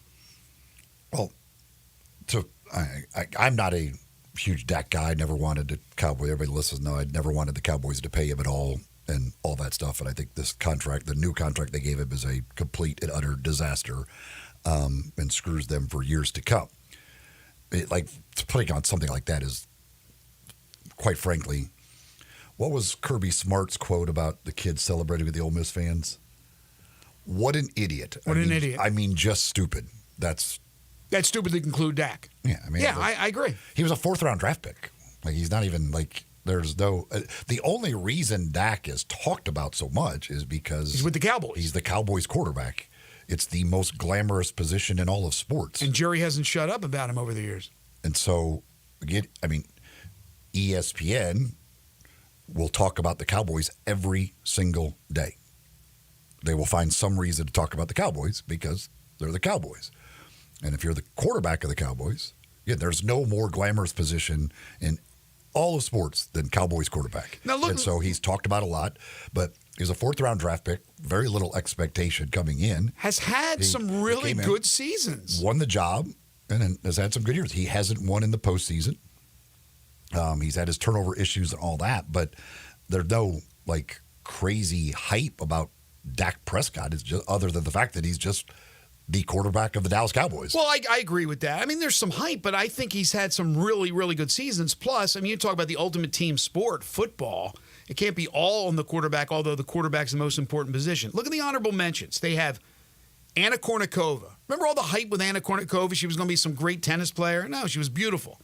Brian Bosworth, coming out of college, out of Oklahoma. He was a dud in the NFL, although he's funny on the Dr. Pepper commercials. Johnny Manziel. Hype with Johnny Manziel? Are you kidding me? Dud, NFL. Jeremy Lin, Linsanity. I don't know about that. For a while there, it was really cool to watch Jeremy play and play as well as he did for a guy who had no hype coming out of college, no hype at all, but then it became a hype thing because of, his Asian background and things of that nature. But I wouldn't include him. But the other ones, you think about it, Manziel and Bosworth and Kournikova and Freddie Adu and all that. Yeah, okay. Tim Tebow, yes. Dak Prescott? No. It doesn't make sense. I saw that yesterday, and when I saw the story today about Dak Prescott and Jerry Jones saying he'll have surgery, the light bulb came on. I said, let me bring that thing up from yesterday because I thought it was stupid when I saw it. Yesterday also, Mike McCarthy doing his press conference. And I don't know where they do the press conference, but weirdly enough, the sun was shining in, and they put up a shield to block the sun so it wouldn't be in Mike McCarthy's face. Interesting concept. Go figure, right? But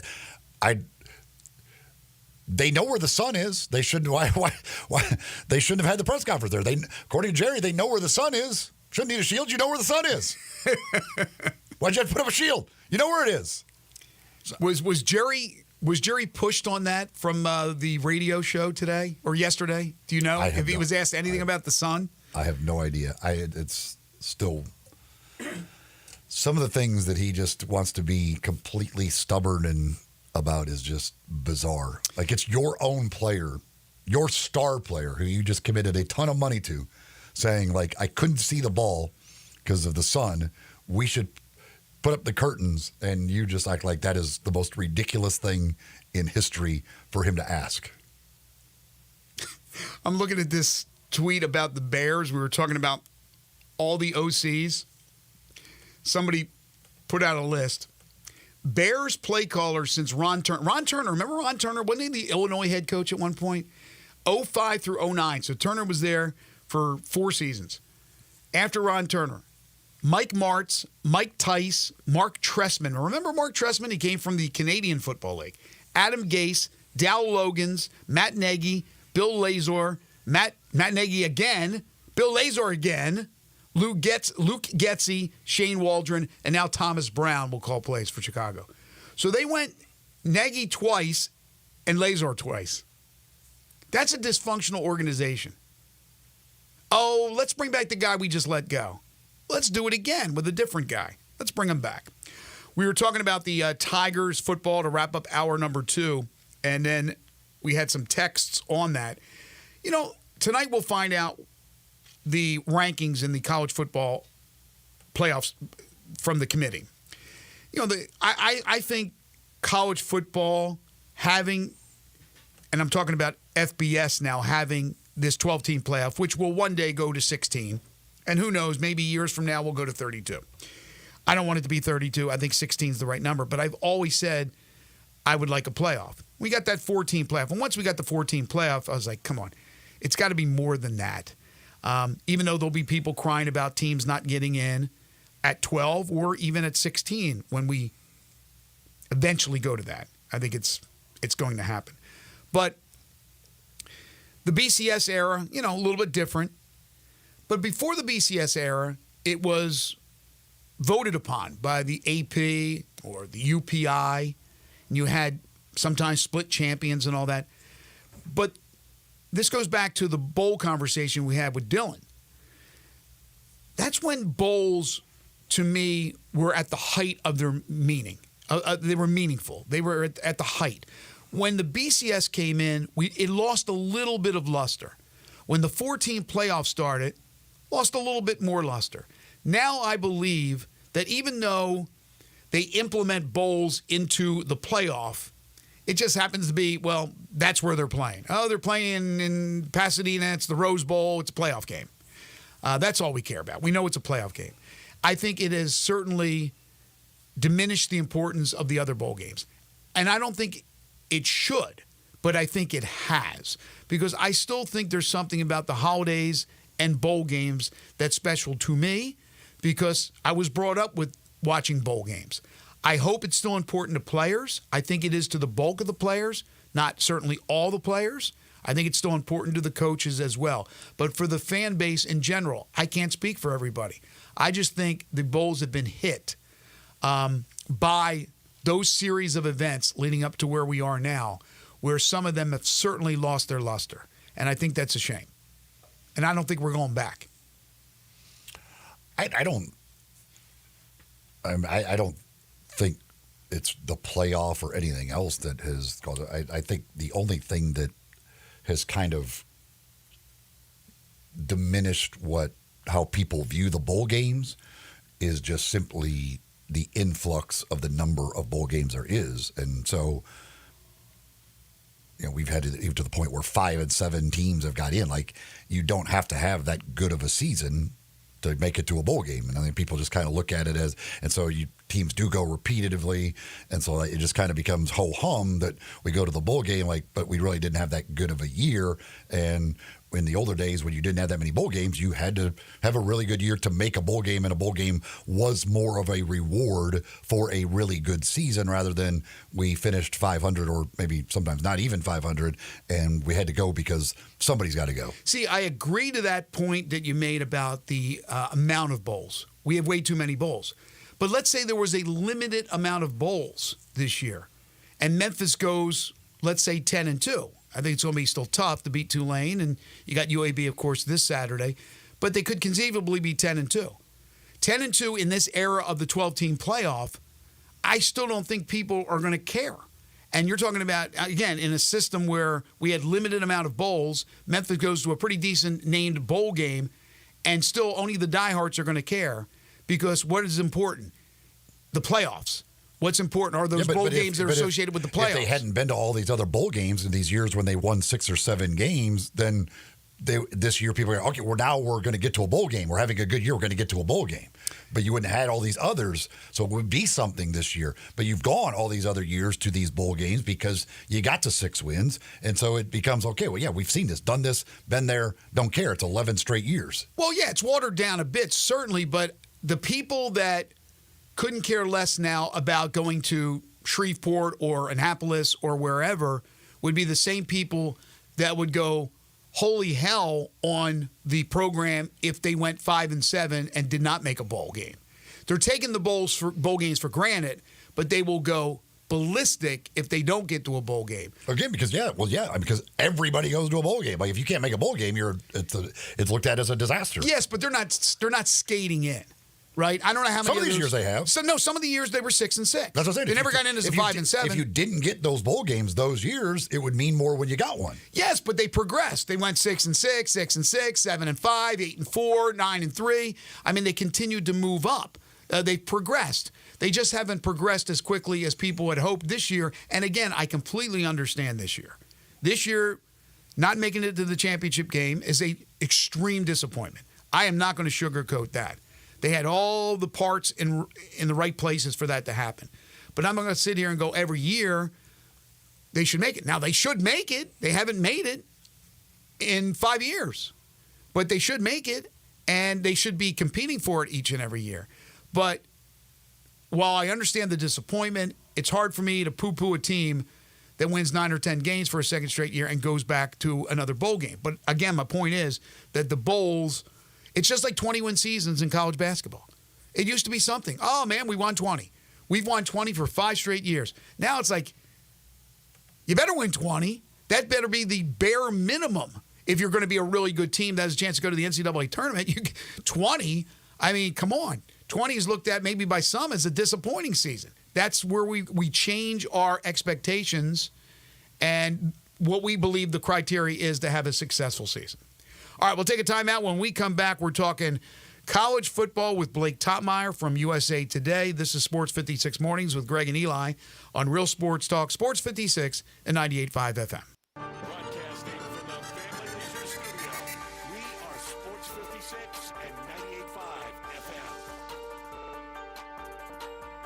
If wedding bells are in your future, you need an unforgettable engagement ring from a jeweler you can trust. And that's been James Gaddis Jewelers for over 60 years. With a huge selection and the best prices, James Gaddis is a master jeweler and diamondologist. Beautiful jewelry from James Gaddis is always the right choice. Choose from rings to earrings, necklaces to bracelets, and gemstones to watches. Layaway and financing available. James Gaddis Jewelers, 4900 Poplar, online at GaddisJewelers.com and Instagram at Gaddis Jewelers. Say I do at James Gaddis Jewelers.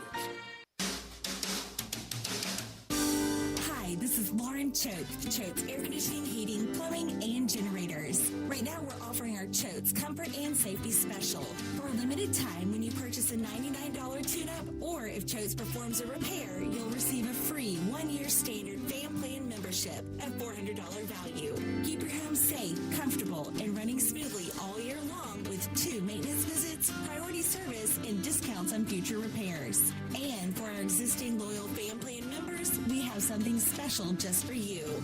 Enjoy a $1,000 loyalty coupon toward any new generator, tankless water heater, or HVAC system. It's our way of saying thank you for trusting us with your home.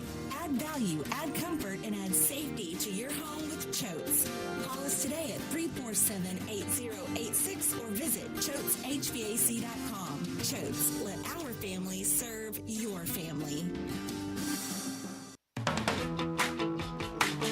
Family Leisure needs your help. Family Leisure has inventory they've got to move because you know what season is coming up.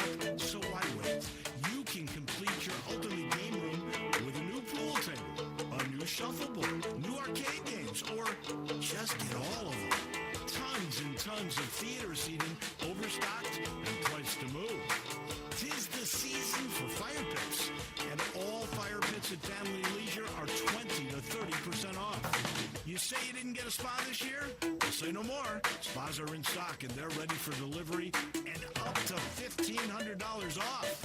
These are just a few of the deals happening right now for a very limited time. So come on, check out their gigantic showroom. You never know what kind of deal you're going to find at Family Leisure, Whitten Road and I-40, where family and fun come together. Mayweather Boxing and Fitness offers a high-energy, full-body workout that utilizes the same equipment and technology employed by Floyd Mayweather to achieve his impressive 50-0 record. The workout features 4 types of heavy bags, treadmills, rowers, battle ropes, weights, and much more. Visit Mayweather Boxing and Fitness, located at 2257 North Germantown Parkway in Cordova. Train like a champ. Mayweather Boxing and Fitness. 901-673-1267.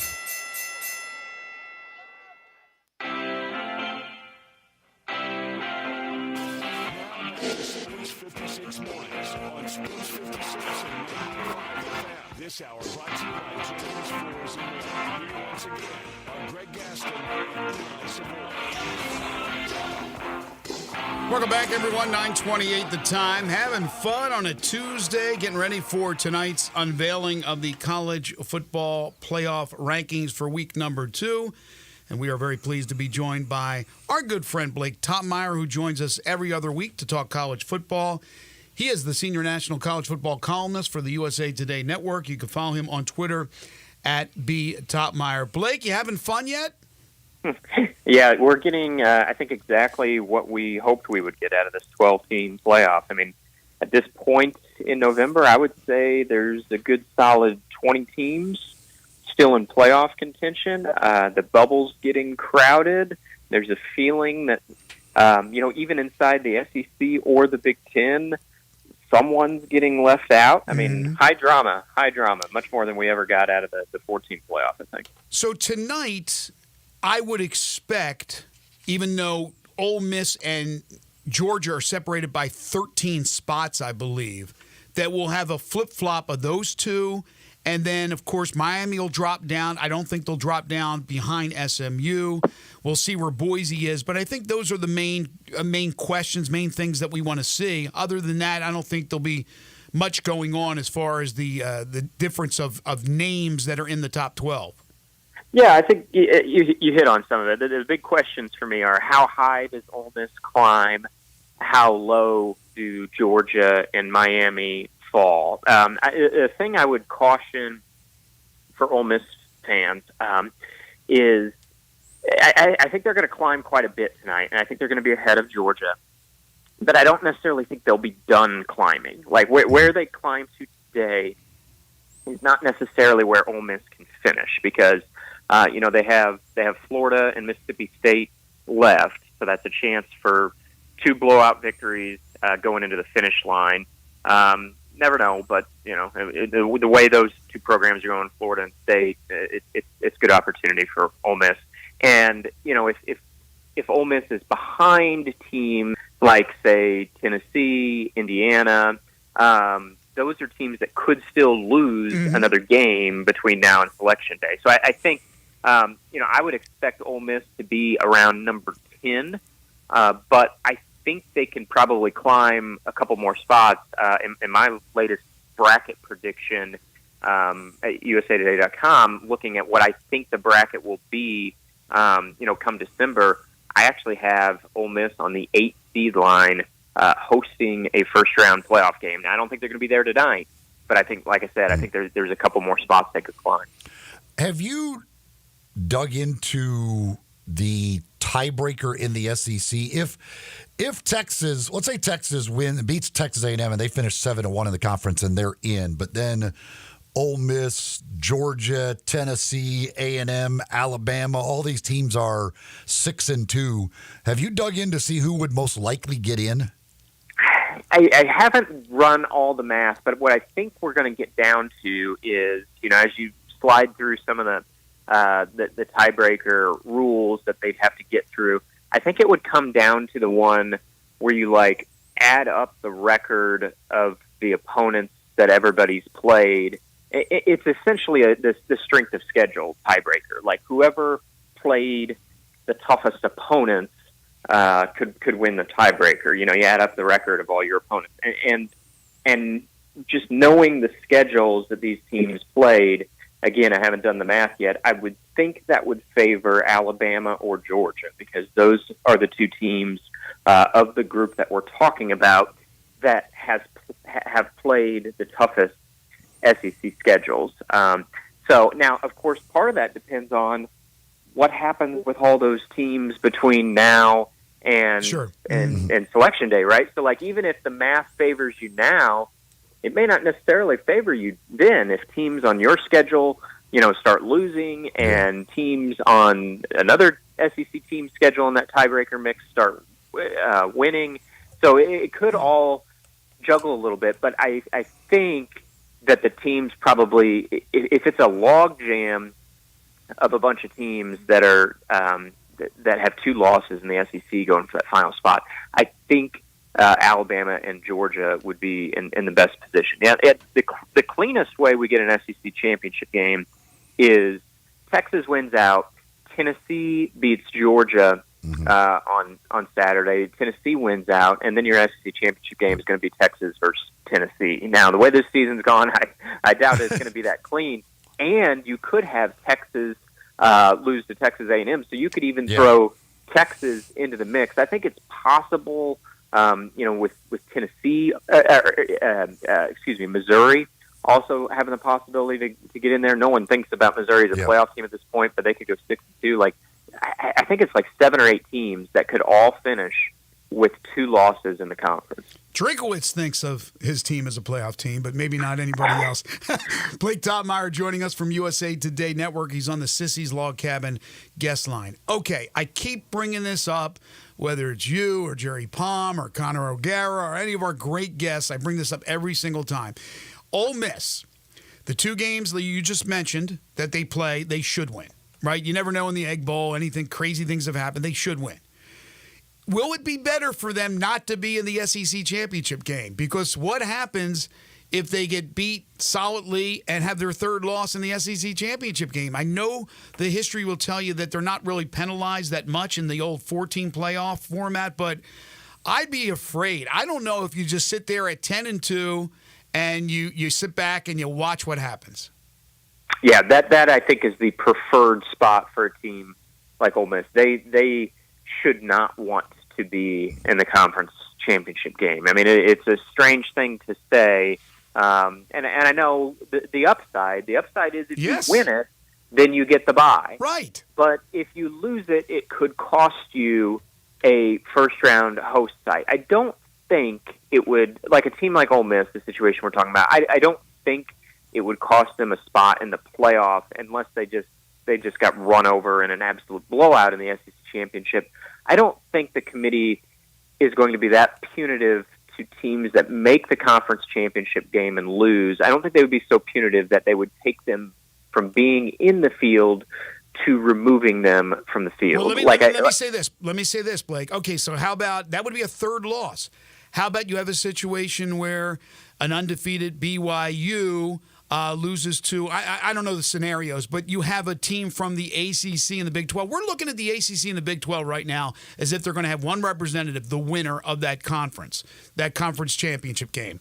Well, how about if the loser only has 2 losses compared to Ole Miss, who would have 3 losses? I mean, stranger things have happened.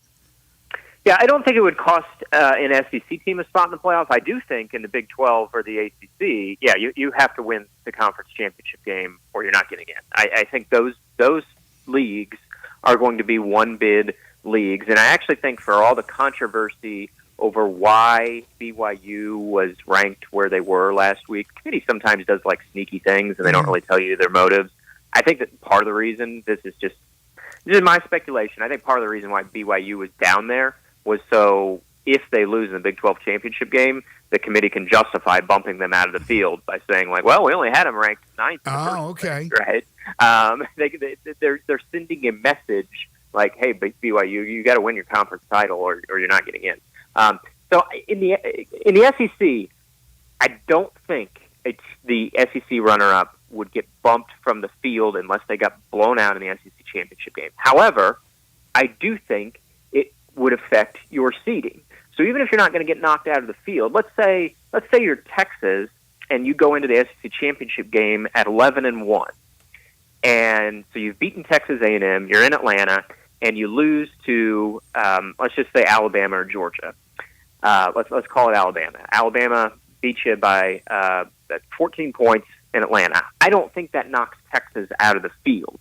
What I think it would do is it would drop Texas enough in the seeding that they would go from hosting a first-round playoff game to playing on the road. So thereby, even though they would be out of the field, I think they would be penalized for losing in Atlanta. Not just penalized as a seed spot or two, but it's really that host site that I think a lot of coaches are thinking about. It's like not only make the playoff, but get on that 5 through 8 seed line. And I can tell you some coaches believe that the most ideal spot in the bracket is being number 5. Yeah. Being number 5, playing the 12 seed in round 1, you're at home.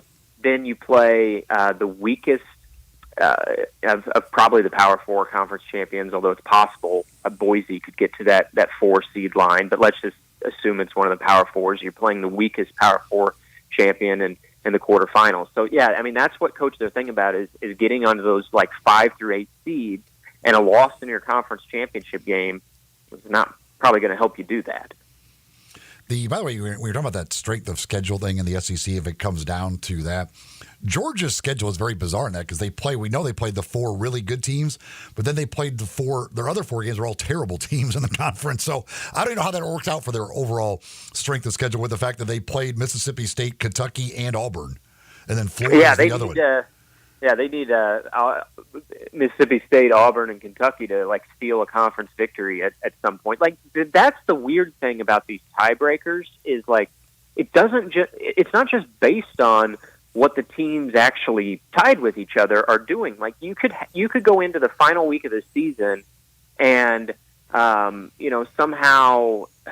I don't know who Kentucky. Well, I guess they play Louisville. It's not a conference game, but I'm trying to think of somebody that like wouldn't be in the hunt, like Oklahoma. Like what Oklahoma does on the final Saturday of the SEC season somehow affects the SEC championship race, and it's like, well, Oklahoma's not in this thing. Why does that matter? Well, it's going to affect the teams that have Oklahoma on the schedule, and so it's really strange. And I think they have this tiebreaker deal. I think they've made a mess of it. I actually think what they should have done with the tiebreaker rules is, if it can be decided by head-to-head, of course, that's the most obvious tiebreaker. Like if you have 2 teams tied and you need to pick one of them, and they played each other, you let head-to-head decide it. But my thought is, if head-to-head isn't able to decide the tiebreaker, I think what they should have done is let the CFP rankings decide who the SEC is in the SEC championship game. If your goal is to have the 2 best teams in your conference championship game, for all the controversy that the rankings drag up, whether it's CFP rankings, coaches poll, AP poll, there's always controversy. I actually think that you would have a better chance of producing the 2 best teams for your conference championship game if your second tiebreaker behind head-to-head was the CFP rankings instead of some of this goofy stuff that we're doing. Like you got to get into a spreadsheet matrix to figure out who's winning your tiebreaker.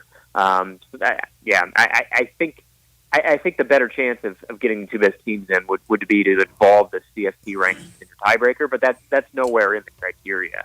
And the tiebreaker procedure. And that would make sense from a conference perspective in trying to get the most teams in, because if you take the highest ranked team, if they lose that championship game, like you said, they're probably not falling out of the rankings. But if the tiebreaker works out that the team coming into that week is ranked 12th and they lose that game, now they might be out of it. Yeah. Totally agree. Yeah, that makes sense. But let me ask you this. Do they still do, at the end of the regular season, the unveil on Tuesday night as opposed to a Sunday? Because you would need that means you wouldn't know who was the other team in that championship game until Tuesday night. I don't know, but I would think, I would think if you're the SEC, the big bad SEC, and say the Big Ten, you could probably have a conversation with the CFP and get them to move it up, because on Selection Sunday, it is the day after the conference championship games. So I think you might be right. I think that ranking before the conference championship games is on Tuesday, so you would need them to move it up. Yeah. But I think that you could probably get them to do that. I can't think of a great reason why they couldn't move it up. Wait, you're saying Sankey has pull? What, are you kidding me? Yeah, maybe just a little bit. All right. Maybe just a little bit. Hey, what do you think about Indiana's situation? They're unbeaten. Obviously, they have been one of the great stories. They play Ohio State next week, coming off a bye. I think it'll be a good game. But let's just say Ohio State steamrolls them. How much damage could that do to Indiana? Because they haven't played this vaunted schedule. It could knock them out of the playoffs. That's what I'm thinking. I am not thinking Indiana is automatically safe at 11-1. Not even close. I have re-engaged with the possibility of the SEC being a 5-bid league. Mm-hmm. If Georgia beats Tennessee on Saturday, but that game is close, and Indiana loses to Ohio State by, let's say, more than what Tennessee loses to Georgia by, you could have a situation where the final spot comes down to 10-2 Alabama, 10-2 Tennessee, and 11-1 Indiana, and it's like 2 spots for 3 teams. Well, I don't think in that situation they're keeping out Alabama.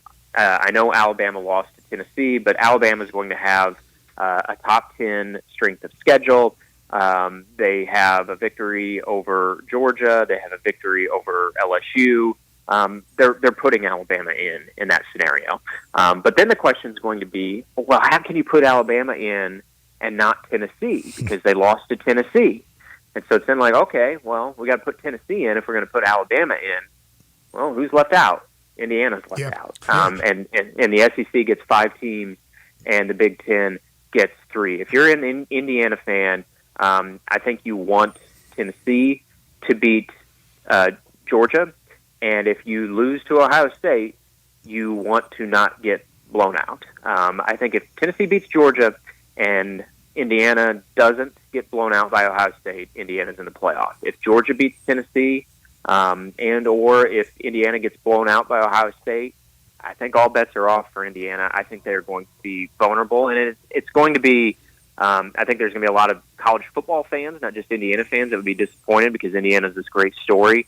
But the simplest and the least controversial thing for the committee to do is just point to strength of schedule and say, sorry, Hoosiers, but you didn't beat anybody this year. And I don't think any of us would like it, but if it comes down to the committee having to do that or have to restrict a Tennessee team that beat Alabama that the committee is going to want to put in the playoff, I don't think the committee's going to do that. I think they're going to bump Indiana.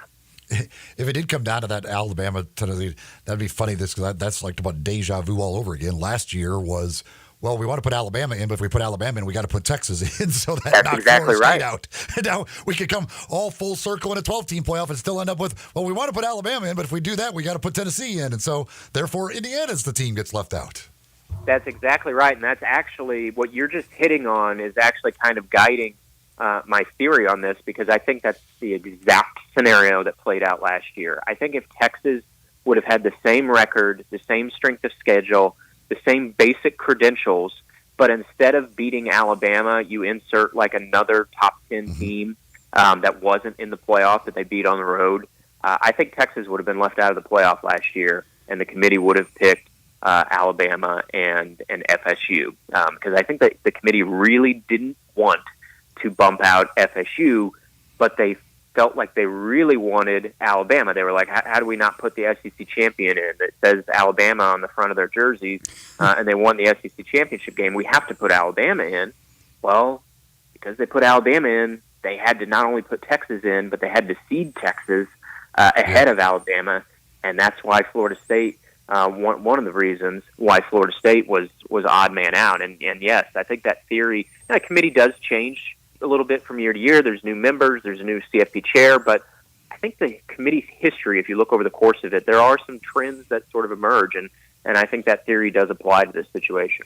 He is the senior national college football columnist for USA Today Network. You can follow him on Twitter at @BTopmeyer. He is Blake Topmeyer. He joins us every other, what is today, Tuesday? Every other Tuesday right here on Sports 56 Mornings talking college football. Thank you, Blake. Should be another doozy of a week. Okay, sounds good. Thanks, guys. Take care. By the way, Jerry Jones did speak on the curtains. Did he? On 105.3, and we'll get to that coming up in our final segment. Boy, he is... it's curtains for you now, I'm telling you. Rocky, it's curtains. He is... He's got a theory. He's something. He's got a theory. I'll give him that. Oh, he's come up with a theory, huh? Okay. It has to be a theory to not put curtains up to block the sun. Moving, folks, it can be stressful, but not when you got the professionals, not when you got the best in the business to do that, to help you with that. Black Tie Moving, 901-316-6196. That's the number. You can also go to the website, blacktiemoving.com/Memphis. Talk to the folks at Black Tie. They'll come up with a plan for your move to make sure your belongings are getting where they're going without any issues, without any problems, taking all that stress and worry out of it for you. They'll do really as little or as much as you want them to do. Maybe you need them to do all the packing and unpacking. They're happy to do that. Or Maybe you just need them to pick up the boxes, move them, and drop them off. Maybe you need storage. Well, they can take care of anything that you need at Black Tie Moving. Get 901-316-6196 or go to blacktiemoving.com/Memphis. You're listening to Sports 56 Mornings with Greg and Eli on Real Sports Talk, Sports 56 and 98.5 FM. Broadcasting from the Family Leisure Studio, we are Sports 56 and 98.5 FM. You know the great thing about having an event catered by Central Barbecue? What was that? They turn any event into a cookout. You stole that directly from their website. Well, I didn't expect you to have looked at their website. I've got events coming up. It's the holiday season, and there's no better way to make things easier than to have Central Barbecue cater it. They have everything. Box lunches, meat platters, nacho bar kits. And half and full sheet pans of their traditional barbecue sides. I'm looking at the website right now. You're quoting it verbatim. Not exactly verbatim. Word for word. This is a new level of lazy even by your standards. That doesn't make it any less true. You can't beat Central Barbecue Catering. It's just plagiarism. You or someone you know or care about has dealt with a difficult divorce. When facing divorce, you need the attorneys at Rice Law. Nick and Larry Rice lead the firm with 3 generations and 7 decades of experience. Located in Memphis, serving the entire state of Tennessee and North Mississippi. Rice Law is who you need to call. Simple or difficult divorce, they know how to handle it. Call Rice Law at 901-526-6701, or for more information, visit them at aboutdivorce.com. That's aboutdivorce.com. You know our trusted partner TireRack.com for their fast, free shipping, free road hazard protection, convenient installation options, and their great selection of best tires, like the highly consumer-rated Toyo Open Country AT3. But did you know they sell other automotive products? Wheels, brakes, suspension, just to name a few. Go to TireRack.com/Colin. TireRack.com, the way tire buying should be. Indulge yourself or your loved ones this season with a trip to Sissy's Log Cabin. Here, you can shop our expansive selection of designer brands, one-of-a-kind jewelry, and spectacular statement pieces. All while enjoying the Sissy's promise of unmatched quality, service, and brilliant natural diamonds. Stop by any location or shop online at sissyslogcabin.com to find your trusted jeweler for holiday memories that will last a lifetime. Make a statement this season only at Sissy's Log Cabin. Now back to Sports 56 Mornings on Sports 56 and 98.5 FM. This hour brought to you by Jenkins Floors and More. Here once again are Greg Gaston and Eli Savoy.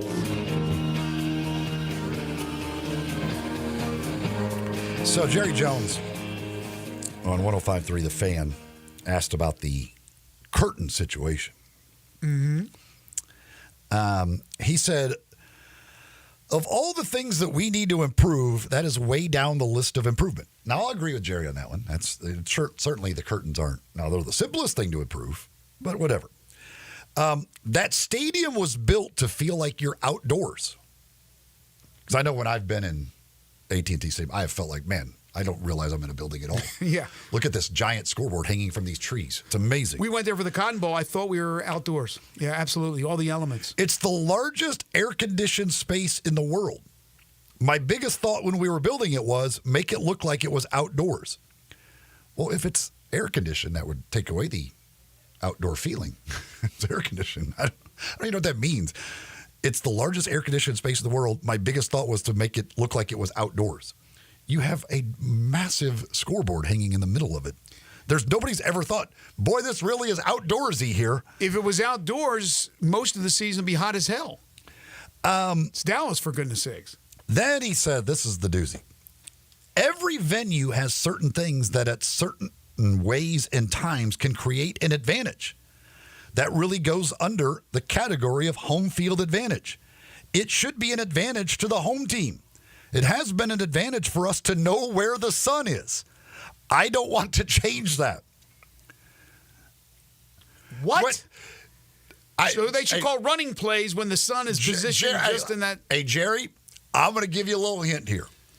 I'm going to go on a limb and say that of all 32 teams in the NFL, every single one of them knows where the sun is. They get it. They'll comes up in the east, sets in the west. I think they've all figured that out. And I think in your stadium, all they got to do is look at one game film and go, okay, the sun shines there. There's no advantage to it. They know where it is too. Like, how is it an advantage? You think you're the only ones who understand where the sun is shining in your stadium? Like, that's... Well, apparently they don't know, because the advantage is not for the Cowboys. Last week, the advantage was who did they play last week? Because it was CeeDee Lamb who was complaining about the sun being in his eyes while he couldn't make a catch. So it was a disadvantage for the Cowboys. So, I will just simply defer to Kirby Smart on this one. Yeah, what an idiot. I mean, just stupid. I didn't see Kirby. You ruined the whole thing.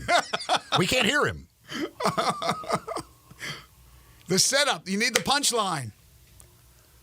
Give me it till today, but seen that and what your reaction to it was. What an idiot. You give us Kirby. You do your Kirby impersonation. What an idiot. What an idiot. I mean, just stupid.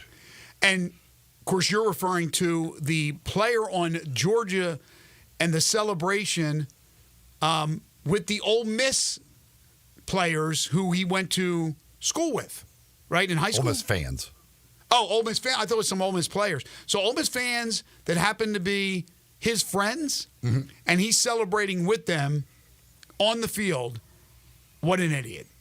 I would call him some other choice words that would be a little more harsher than idiot.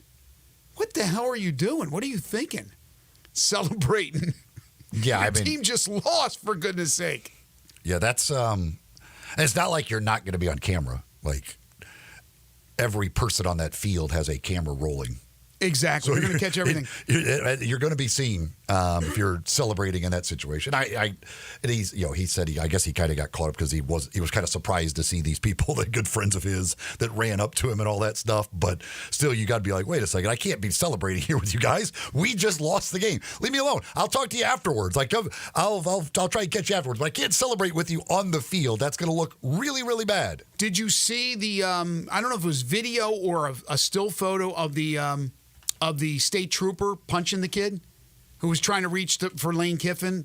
I did not try to shake his hand. Yeah, he leveled the kid, punched out the kid. And then there's video now of the Utah-BYU Holy War, where when the Utah fans started to throw things onto the field, a water bottle's thrown down and drills the dance team coach. Drills her right in the head. So the fans that throw stuff onto the field. I mean, absolutely crazy. By the way, longest current winning streak in college football, who is it? Longest current winning streak in college football. Army. It is Army at 13, Oregon at 11, then Indiana at 10, and the aforementioned BYU Cougars at 9. You need a tough, reliable tractor to tackle those tough chores. Go see the folks at Mid-South Ag Equipment. They've got the Case IH Farm All series of tractors, bush hog equipment, so much more, whether it be new equipment, whether it be pre-owned equipment, service on your equipment, whatever. Folks at Mid-South Ag will take care of you and that equipment as well. Located just south of Collierville on Goodman Road. 3044 Highway 302 is the actual address, but you can find them online at midsouthag.com. In person, it's easy to find. Just take I-269 to that Goodman Road exit, and they're just a half mile west. For all your equipment needs, it is Mid-South Ag Equipment. Grizzlies don't play until tomorrow night when they'll take on the Los Angeles Lakers, but tonight in the NBA, you have the Golden State Warriors. Is that tonight? The Golden State Warriors taking on the Dallas Mavericks? Let me double check here. Yes. So it begins NBA Cup group play. That means the return of Klay Thompson to Golden State, to the San Francisco area, to the Chase Center as a member of the Dallas Mavericks. Also the return of Joel Embiid tonight for the Philadelphia 76ers. This is his first game back? Against the Knicks. All right. That'll do it for us today. I want to thank our guests, John Neal from Courage Through Cancer, Jonah Dillon from the Commercial Appeal, and Blake Topmeyer from USA Today Network. Tomorrow, we'll be busy. Dave Hooker will join us at 8:05. He covers the Vols. We'll break down Tennessee and Georgia, the big one between the Hedges and Athens this weekend. Jerry Palm at 8:25 on college football and a little college basketball as well. DeMichael Cole at 9:05 on the Grizzlies, and Parthu Pajai will join us to talk Memphis Tigers as he does every single Wednesday. That'll be coming up at 9:25. Waldo and Friends on Sports 56 is coming up next. For Eli Savoy and for Elijah Seegers, I'm Greg Gaston. Have a great day, everybody.